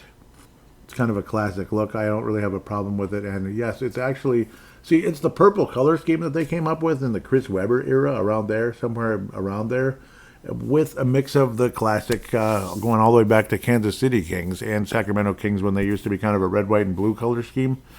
But they brought back the crown look that I like, the crown with the basketball look from back in the day. So Sacramento, thumbs up. Lakers, well, they did bring back their classic look as well, for the most part, like a modernized version when it came to the uniforms. So Lakers, thumbs up with that. Get rid of the L. It sucks, and it's nothing but an L to me, even though the Lakers won several championships during that era. Those uniforms were not as good. Yeah. Clippers, okay, thumbs up. Congratulations there. Phoenix, well, the Valley uniforms are about as good as I've ever seen. I love those so much. Love them, love them, love them, love them. Golden State, go do something to yourself. I can't stand you. The bridge look is good, but it's so tarnished in my memory now because of all the arrogance in that organization the last 10 years. No. Just disappear off the face of the earth. That's all we want. Just go away. Just become the San Francisco Warriors again and go back about 40, 50 years and stuff. And that's okay. That'll be okay with me. Otherwise, Northwest Division's going to Oklahoma City. Now that I've prolonged this and babbled forever about logos and stuff, I apologize. By the way, Oklahoma City's logo is just bring back the Sonics. Portland's fine, Denver's fine, Minnesota. So it's a terrible logo. Yeah, Timberwolves logo is terrible. Bring back the original. Utah, good job. I like it. More classic. Good job. Okay, enough of logos now. Enough of the logos. Well, by the way, I'm just kidding. Clippers, okay, thumbs up. At least it looks like a ship because that's what it's supposed to be. It's supposed to be a sailboat. The Clipper is a sailboat, so good job. Even though you're not San Diego anymore, which is a sailor town. But anyhow, enough of the logos. I can't get it out of my system. Sorry. The Pacific Division is going to go to the... Well, it's going to be the Warriors and the Lakers competing, and I don't know. Sacramento has, what's-his-face, guy everybody here that likes very much. That would be Zach LaVine. My brain was stopping for a split second there. Crazy that he's there. It's weird seeing him in a Sacramento jersey. Just weird. But that's what they did. Was it a multi-team trade when they dealt Fox away to the Spurs? Spurs have a chance to be wonderful. I think they will be in the postseason if they can stay healthy and all that, and Wemby doesn't turn into one of those guys who has all kinds of medical issues and such. Spurs have a chance to be an extreme threat. So the Wolves better hurry up and start winning, dang it. Overcome these stupid Thunder, please, because San Antonio is probably, coming up. I don't see this Houston team ever winning a title. It's going to have to be like some other kind of thing happening for them to win one. Kevin Durant is a huge threat, wonderful player, and For now, maybe they are the favorites to win the division, but the Spurs are going to be breathing down their back the whole season. They're going to be breathing down their neck all year. It's going to be tight, in my opinion. I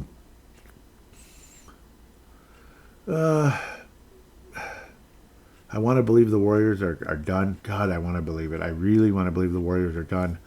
Both teams went on influential runs when they acquired certain players who are both very injury-prone historically. Luka Doncic is about 10 years younger. Doncic versus Butler, of course. Butler going to the frickin' Warriors, which, whatever. Both teams could implode because of injury problems, and LeBron James is over 40 years old, by the way. Even though he's a specimen like Tom Brady was with the Buccaneers. I don't know. I don't see LeBron James falling off a cliff as a player. Tom Brady didn't either. That never happened. That's how amazing athletes they are. I still say Michael's the overall GOAT. It's just LeBron James's longevity is pretty impressive. If Michael didn't retire and he kind of kept it going, he probably would have been the same way, playing until he's 40, like consistently year in, year out, with injury issues coming up and missing time like LeBron James does do, because he's not perfect, he's human. Man, I'm going on and on with this. But there's a lot of emotion and conversation here, and that's why we like sports here. Phoenix, no chance. No chance. They're competitive this year. Clippers, they'll compete, but I don't think they're going to do much. Sacramento, I don't know. It's literally between Lakers and Golden State, I think, for that Pacific division. Like I said, Spurs and Houston. I think Houston wins the division this year, and enjoy it while you have it, because I think it's going to be the Spurs division. DeMar DeRozan going to the Kings did help a lot. That was part of that Zach LaVine trade. DeRozan went to the... What am I talking about? Yeah, it was. It was part of that big trade with the Bulls and the Spurs, I believe, and the Sacramento Kings, because Fox didn't go to the Bulls, by the way. Malik Monk is a nice sharpshooter, valuable guy. Sabonis is still good. Starrett, he's been on his 15th team. Schroeder is probably on his 29th team. The only team he hasn't been on is the Wolves. But basically, like, I'm not even kidding. God, I wish the Wolves, when you talk about the Spurs, I wish they'd trade for Stephen Castle. Go get him, Wolves. Get Castle. That's what I'm thinking, when it comes to the whole Wolves point guard situation. Seriously, I'm not even kidding, man. I'm not even kidding. I don't think anybody else is kidding either. What is going to happen in this conference? What's going to happen? I didn't even talk about the Eastern Conference Finals yet. That's how crazy I am right now. New York is going to be in the Eastern Conference Finals versus the Detroit Pistons. I think the Knicks and the Pistons are in the conference finals. Cleveland will probably find a way to not get past the second round. I think Detroit or New York, depending on how, the seeding matchup, whatever it is. Turns out Detroit ends up winning and advancing to the Eastern Conference Finals for the first time in a long time. Oh, man. I kind of think the Pistons... Well, it's between the Pistons and the Knicks. The Knicks have guys that can get hurt sometimes, especially Brunson. Just stay healthy, Brunson, and the Knicks go to the NBA Finals. Doesn't mean they're going to win it, but they will be there otherwise. Last year I had the Knicks and Wolves in the finals, with the Wolves winning in the finals. I don't know. Somehow I have a feeling Detroit goes to the NBA Finals. I'm probably crazy here, but again, that doesn't mean they're going to win it. I wish it did, sometimes, considering all the other crappy teams over there. Unless it's against the Wolves, we can go ahead and take care of business there. Man. Lakers and Golden State, I cannot make up my mind. It might be kind of similar to like Houston and the... no, it's really not, actually. Both teams have really old players and young, well, kind of young. Kind of. I can't even think of any young stars in Golden State. There's just good role players there that are younger. Lakers win the division. All right, Vince, Lakers win the division. They win the division. Yep. Warriors are second place. They're a threat all year. They're driving us nuts. They'll be up and down. Guys will get hurt, and eventually they will not go to the Western Conference Finals. Lakers have a chance to, but that doesn't mean they'll get there. But they'll compete, as will Houston and San Antonio. So what do they have? Knicks and Detroit in the East, with the Pistons winning. I've been on Knicks the whole time, but I just, I'll believe it when I see it. I mean, I have more faith in Detroit winning the Eastern Conference than the Knicks. That's how I feel about that. Because they're just so unreliable. Like, describe the Knicks in one word, unreliable. Don't you think? Detroit, Denver, and Minnesota in the Northwest Division. Holy crap. Detroit, what am I saying? Detroit, Oklahoma City. No, Detroit, Denver, Oklahoma City, and Minnesota. Oklahoma City wins the bleeping division. Timberwolves finish second, Detroit third. Denver, I keep calling them Detroit. Stop it. Denver third. It'll be back and forth between Minnesota and Denver all season. Oklahoma City will probably compete for maybe even going back to back, and I hope not, because I just, once was enough. That was kind of annoying, but we all kind of knew it was coming when they made that, when the Clippers made that stupid trade years ago. Like, just stupid. It's amazing that they're still competitive, honestly, when you consider what they did in that trade. It was a lot. And you just kind of knew someday Oklahoma City would be that ultra-competitive, ultra-dangerous team. And that day came. And remember how good Paul George was with in that short little spurt with the Oklahoma City Thunder? So the Clippers went crazy and made that stupid trade. And, they'll make the playoffs, but they're not going to do anything after that. Like, maybe they'll get to the second round. That's about it. Odds are they're probably not advancing. Spurs have a chance to advance, make the playoffs and get to the second round. Houston, same thing, but they're not all going to do it. Is it Minnesota and OKC again? And then it's going to be kind of like a Jordan versus Detroit thing, where eventually Mr. Anthony Edwards and the Timberwolves are going to overcome the OKC Thunder if they're going to become a team that's going to win at least one title, if not two or three or more.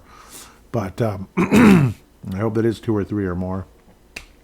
But I think, unfortunately, the way it's looking, Oklahoma City's probably going to win two or three or more first. And hope to God that the Wolves can overcome it. Luckily, with Johan Berenger, the Timberwolves do have somebody to look forward to improving this franchise in the next couple of years as Anthony Edwards nears his prime.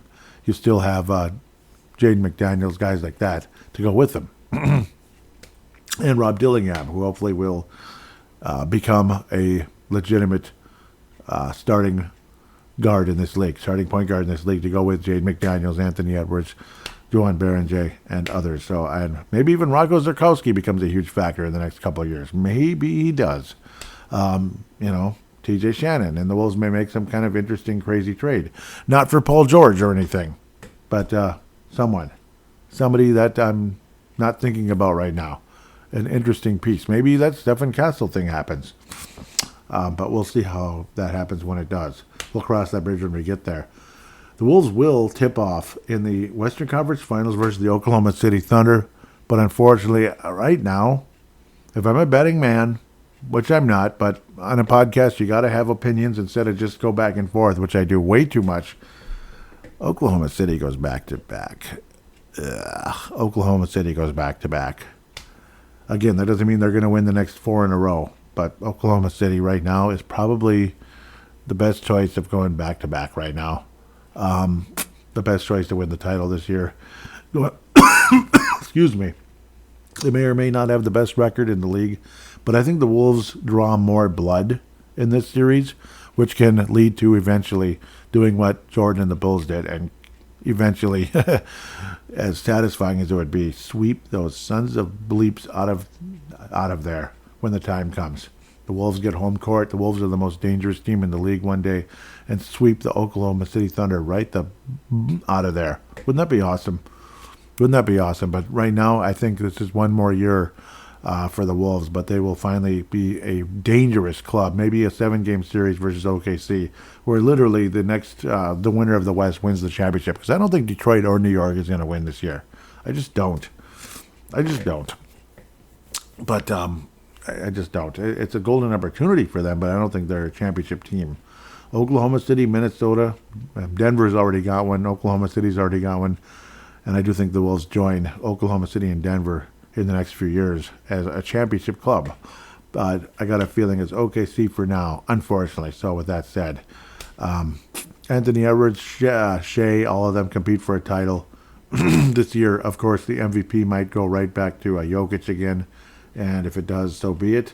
It might even go to... No, it's not going to go to Wemby. It's too early, but I guess you never know. He'll probably get votes. Patrick Ewing, yeah. Karl Anthony Towns might even get a vote or two for the MVP in the league. He might. Who's to say? Trying to think. It's time to move on from Steph Curry. Thank you very much. I don't want to hear about him winning any MVP or anything. Just go away. Kevin Durant, no. He had a few and he was fantastic. Great career, but it is what it is. OKC goes back to back. Okay, I've said enough. With that, we'll take a quick break and come back to hear from you guys in fan interaction. Are you looking for a really nice Timberwolves-related Facebook page out there with cool fans and a wonderful host? Well, look no further than Wolfpack from Flip to Finch, hosted by Scott Doherty. He does a great job. Scott Doherty's an awesome guy, and the fan base on there, obviously passionate about the Wolves, but also respectful of other people's opinions regarding the team. Check out the page. It's awesome. Wolfpack from Flip to Finch.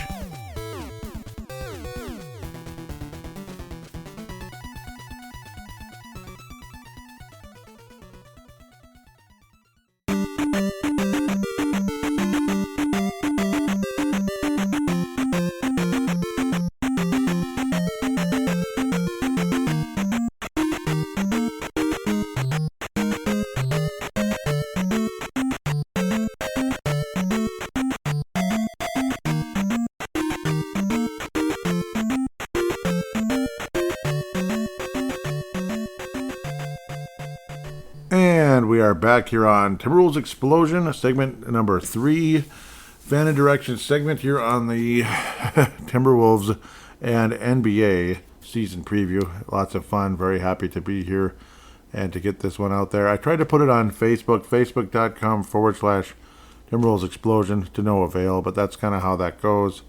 And yeah, that's just kind of how that goes.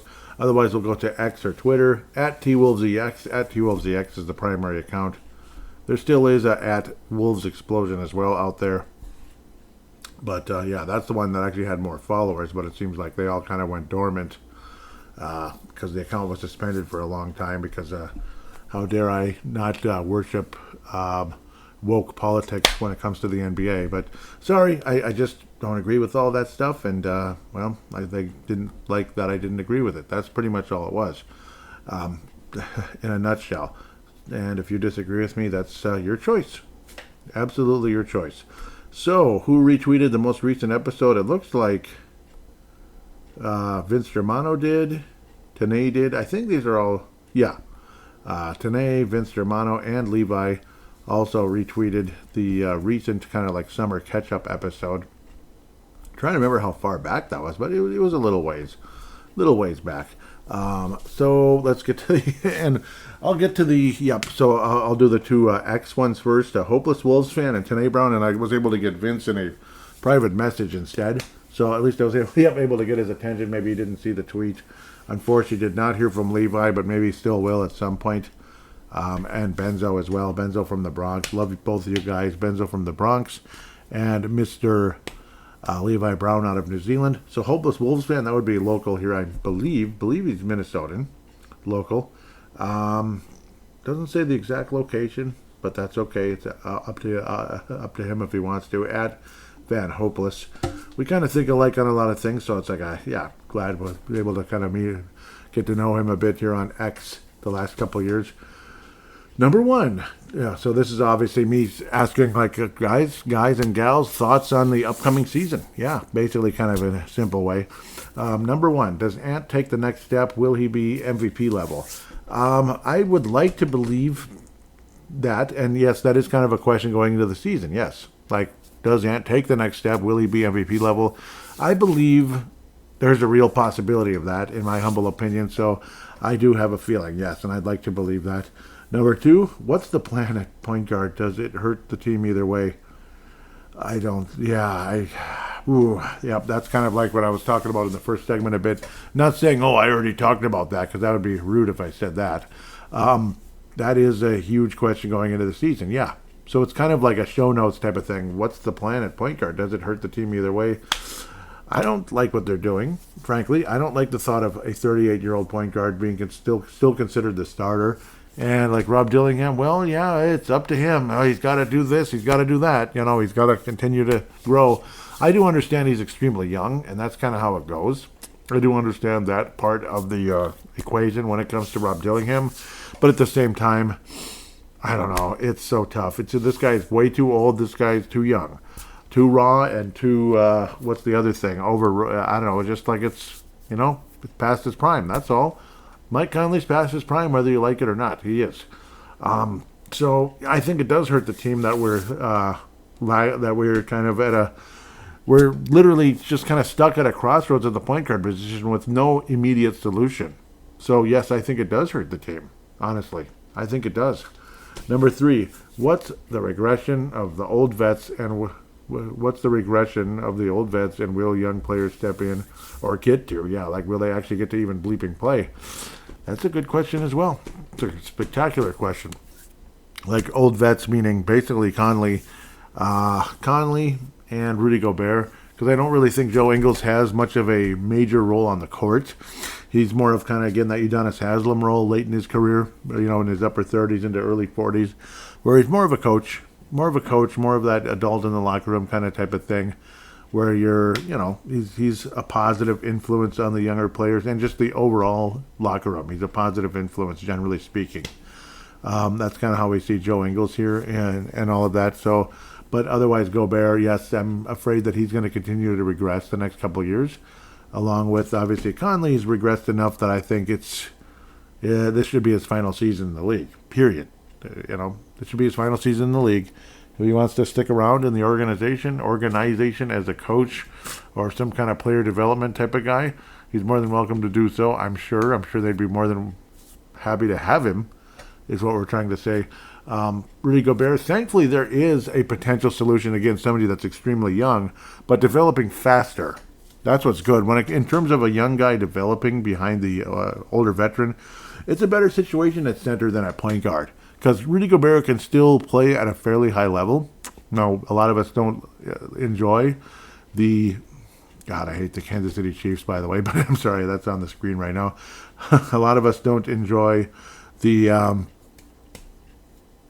situation at point guard with Mike Conley Rudy Gobert. A lot of us don't enjoy his limits offensively. It can be extremely frustrating, like I've been kind of going on and on about throughout the course of this episode. Yeah, we don't enjoy his limits. We don't enjoy basically, if he's not basically dunking the basketball, he's pretty crappy offensively, and he can't make free throws either. Sometimes he can, him being Rudy Gobert, of course. And even his defense isn't quite, it's not as good as it was. We'll kind of have to wait and see how that turns out at the end of the day. But it's been frustrating for the most part, generally speaking, when it comes to the, it's a frustration at the center position. But again, he can still play at a fairly high level. As I'm belaboring this topic, and I apologize. It's my own fault for belaboring it. But again, the center position, I think, is in better hands. The younger player is developing faster than the young player at the point guard position, and the point guard in that case is so much older and literally at the end of his career. Like, he's at the end. Him being Mike Conley is at the end of his career, whereas the younger guy is still super duper duper raw. So it's kind of like, again, the whole Bollinger Band thing. This one's too far to the the old range, and this one's too raw. This one's too far ripe, and this one's too raw. Whereas Rudy Gobert can still play at a fairly high level, and Johan Berenger, despite being actually younger than Rob Dillingham, looks like he's developing faster. So I think the center position is definitely better than the point guard position, current and long term, at the moment. We'll see how that changes. Maybe Rob Dillingham surprises all of us, and he looked okay. He looked pretty good in the preseason, like he's getting better. But again, not overly super confident with how things are going. Yeah. So anyhow, number 4, that'd be Jaden McDaniels, of course, progress offensively, opportunity in transition is there. Absolutely. I love the way Jaden McDaniels runs the floor. I love the way he runs the floor and can attack to the basket and all of that. He is good on the break, I believe. At least I think he can be. Certainly has some of that speed and such. and can drive to the basket in transition, yes. So I think that can definitely help. And, of course, those catch-and-shoot threes, you hope they can continue to get better and better and better. I don't like when players turn, like, three-pointers into, like, 99% of their game. I think that's annoying. It's too much. But if it's part of their game, like, say, they attack the basket, they can even hit some mid-range shots by being able to attack the basket in transition or even in a half-court offense. Even if it's, or something as simple as putbacks here and there, being an athlete and do good putbacks and all that, or being like a big tall guy with some athleticism in Rudy Gobert's case with the putbacks. We'll take anything we can get in that case. But yes, I would like to believe opportunity in transition is there, like you're saying. Hopeless Wolves fan, great. Absolutely great. Awesome. Definitely a gold star type of comment there. So that was awesome. Yes, very, you brought a lot to the table there, and that was awesome. Thank you. Thank you, Hopeless Wolves fan. I do hope you're a listener. As I was writing, love this. I'll definitely read this and enter these on the show. So I'm believing that Hopeless Wolves fan does know that this is a podcast and not just a Twitter account only. Tanae Brown out of New Zealand says, "Look, yep, point guard." Again, that's the bottleneck. That's the area of concern when it comes to the Minnesota Timberwolves right now, the point guard position. So he says the point guard competition will be very interesting this year since Ant can handle the ball and Randall can push it. So those guys do help, yes, but I don't want that to be like the main, yeah. So you get the idea. Today continuing, I wonder if we see more of Donnie DiVincenzo with the starting rotation. Rob Dillingham seems more of a second unit player. That's what I'm afraid of, and that would not be good if that's like long term. If it's for this year, but at least, in the bleeping rotation, where last year he wasn't even there. I almost dropped an F-bomb. But as long as he's actually in the rotation the entire season, okay, that's still progress. But you just hope and pray that that's not Rob Dillingham's career projection, because that is a bust of an eighth overall pick, in my opinion. You do not take backup point guards with the 8th overall pick. So that is scary if that ends up being the long-term solution, long-term projection for Rob Dillingham's career. So that scares me a little bit. I hope that's, boy, today. Do you think that's where he's headed? I hope not. I hope not. No, I'm not yelling. I'm definitely not yelling at you. I'm yelling at Rob Dillingham if that's the case. I'm mad at Rob Dillingham and at Tim Conley if that ends up being like the long-term solution. Do you think that's the way it is permanently or just for this season? Otherwise, so that's me asking Tanae. Yep. So continuing. And then the trade market could open up. Hoping for a healthy season. God, yes. Aren't we all hoping for that healthy season? Unlike the San Francisco 49ers, Minnesota Wild last year, San Francisco 49ers this year. My God, it's like a curse. It's awful. And really the last few years. Boy, did I just hate the way the Kansas City Chiefs just cut the Detroit defense to ribbons just now. That was embarrassing. I hate the bleeping Chiefs so much. They're just like the Golden State Warriors, man. They're the Golden State Warriors of football.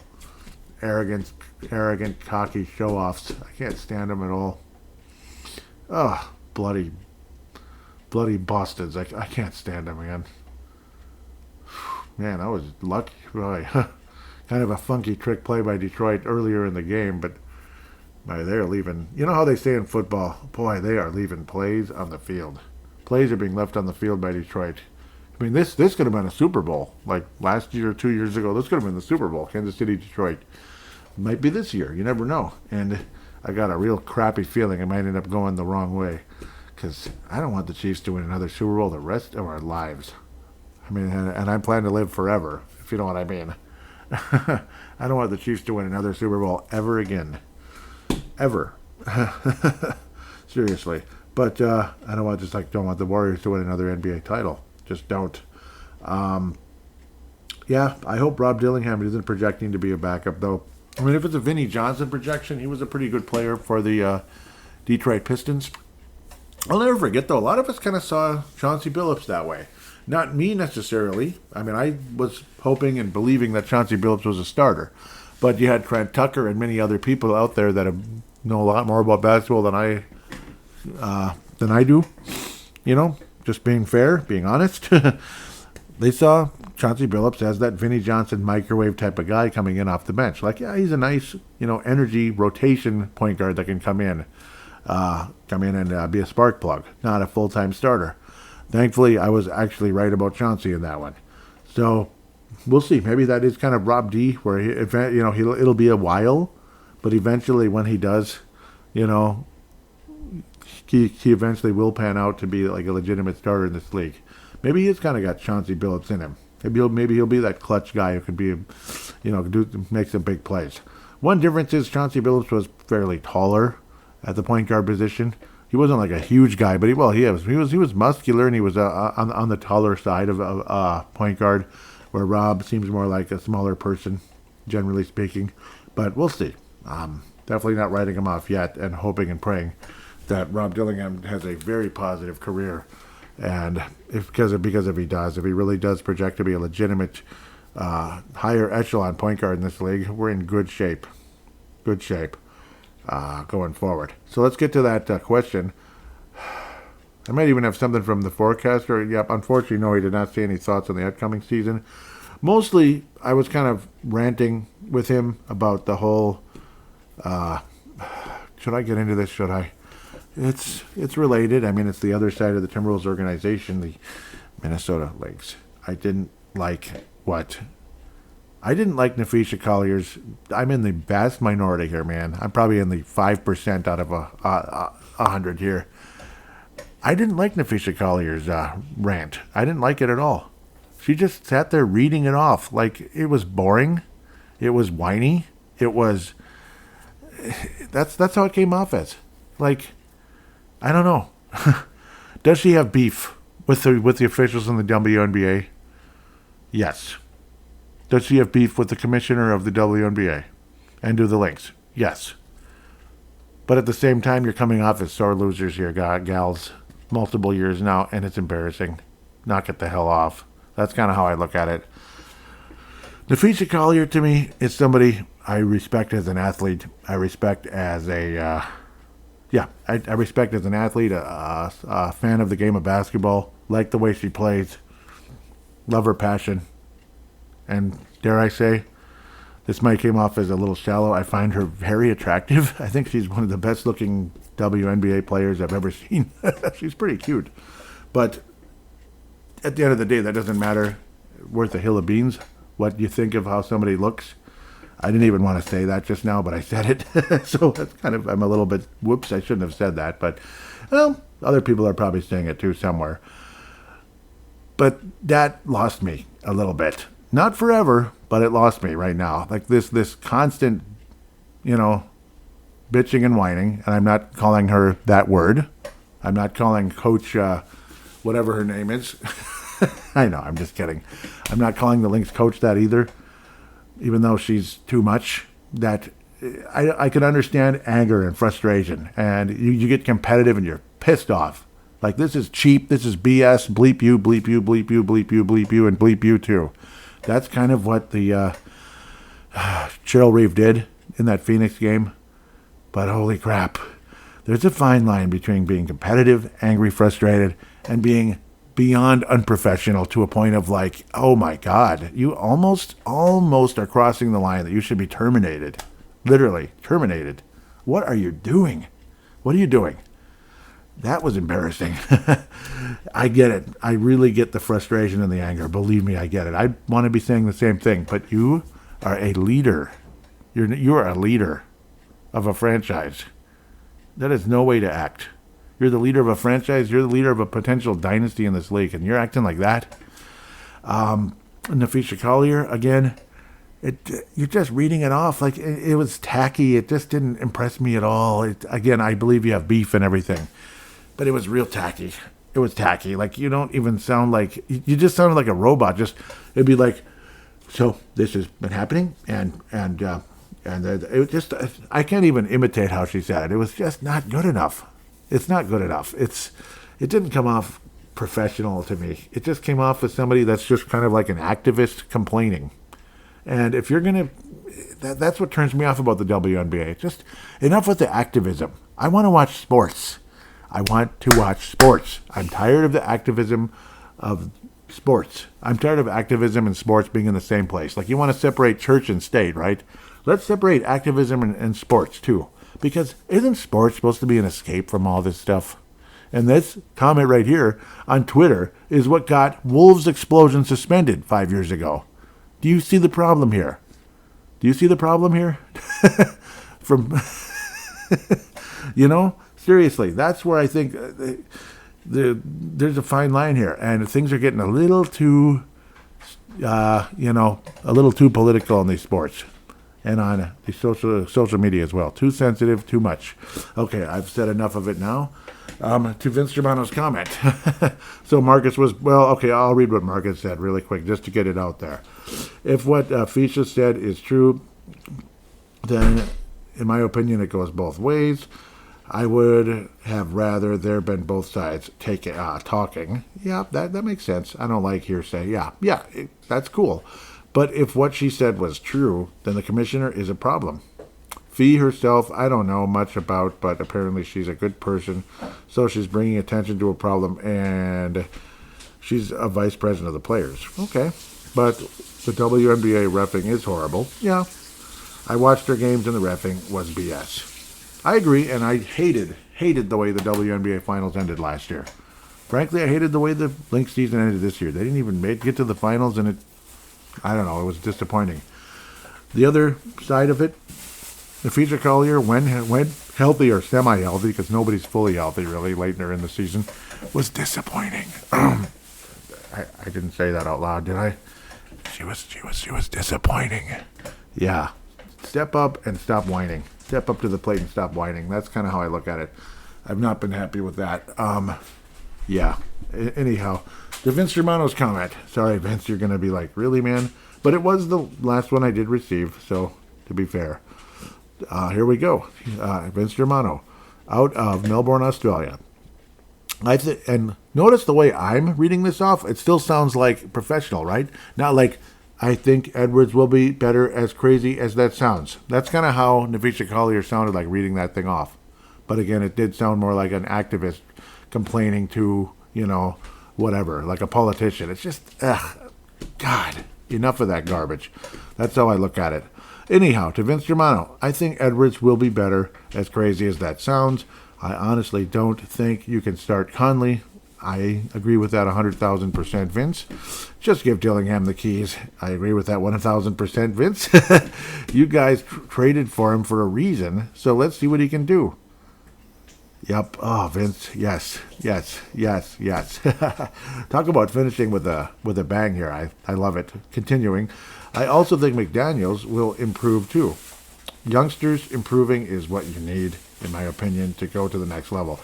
And honestly, as I jump in here, that is 1,000% true because the veterans aren't going to get us any further. They're not. Conley's at the end of the road. He's at the end of his road. It's over. He's at the end of the rope and end of the road, whatever his career. If Conley gets a ring, God bless him. But believe me, Conley won't be the reason this team wins a championship, and neither will Rudy Gobert be. It's kind of like the whole, how did that oaf catch the ball? F you, Kelsey. God, I hate that guy. Oh, my God. But anyhow, the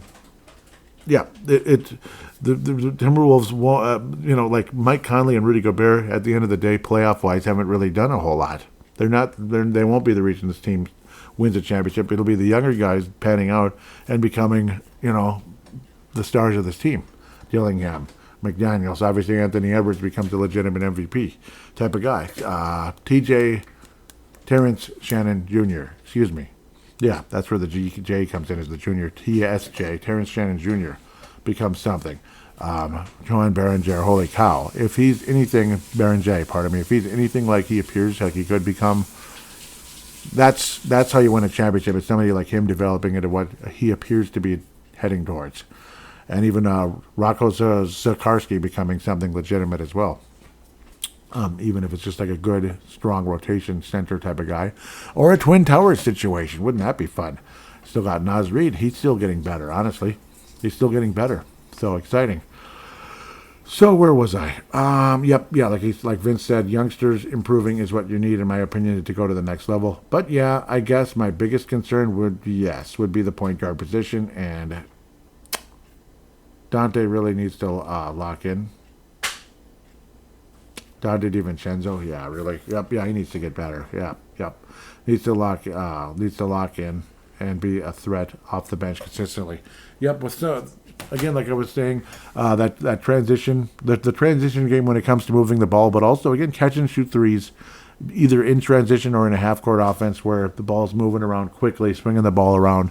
Catch and shoot threes from the corner. Catch and shoot threes from the arc, like the arc area, where So that's kind of again Donte DiVincenzo's game.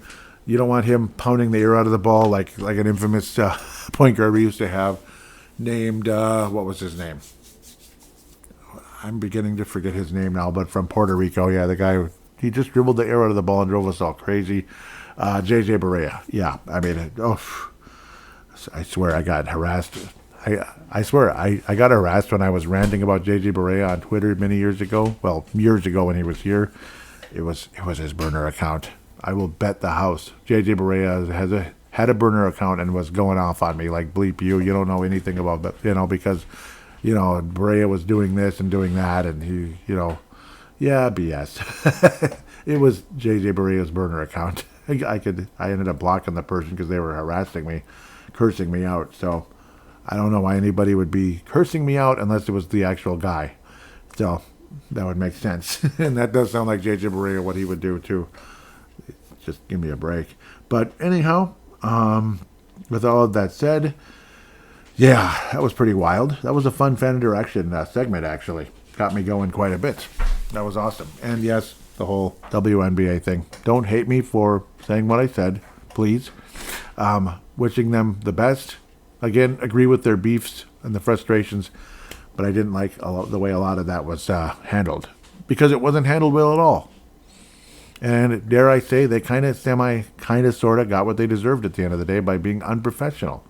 They kind of did. And it's unfortunate. And there's other players on that team that probably weren't real happy, with the way Cheryl Reeve and some of the other players on the Lynx acted. It kind of put them it kind of put them behind the 8 ball just a little going into that final game, which could have kept maybe the season alive. But ultimately, everything just fell apart. And then the Aces end up sweeping the Mercury. Go figure. So apparently they've won 3 out of their last 4. It tells you how much I keep up with the WNBA. I didn't realize they were a virtual dynasty. So that's unfortunate. But at least it's Vegas and not some stupid thing like Connecticut or something. I think we're all tired of Connecticut winning national championships in college. Or North Carolina. Ugh, yuck. But with all of that said, I'm looking forward to some basketball. Definitely ready for it. Definitely excited. Love to see the Warriors fall off the face of the earth. I'm like to believe I'm not alone in that conversation. I think we've seen enough. It's been a decade. Can we move on? Can we move on, please? Please, can we move on? Didn't all of you get sick of the Spurs too for a while there? Like, can we just move on? Just go away, San Antonio. Just go away. Yeah, we all got sick of them. So that's just how that goes. We're probably going to get sick of OKC too. It might take about 5 minutes for that. Some of us already are sick of them before they even won a championship. At the time we were already getting tired of them because everyone was going crazy about them. But, oh well, they got it. They're not, I don't know. They're not as obnoxious as the Warriors, so I'll give them that at the very least. With that said, thank you so much for listening. Please put a 5-star rating on this show if you can stand me. I don't know, maybe you hate me now after some of the things that were said. But please do put a 5-star rating on the show if you like it. Apple Podcasts, Spotify, or other apps. Write a review if you're willing to. If you'd like to write a review, it'd be greatly appreciated. Be greatly appreciated. There's the Twitter account. There's the Facebook, the Instagram. All the information is in the show description. And I just want to thank all of you so much for listening and for keeping the show alive as long as it has. If you guys weren't around talking to me, I probably wouldn't still be doing the show, even though I love the game so much. And that's what keeps me going as well, the love for the game, despite some of that off-court crap that was ruining it for forever. Luckily, that's stopped a tiny bit. But I'll get off that rant right now. Sorry. Don't want to start that up again. With all of that said, again, keep interacting with the show. If you haven't interacted before, come on, say hi. I don't bite.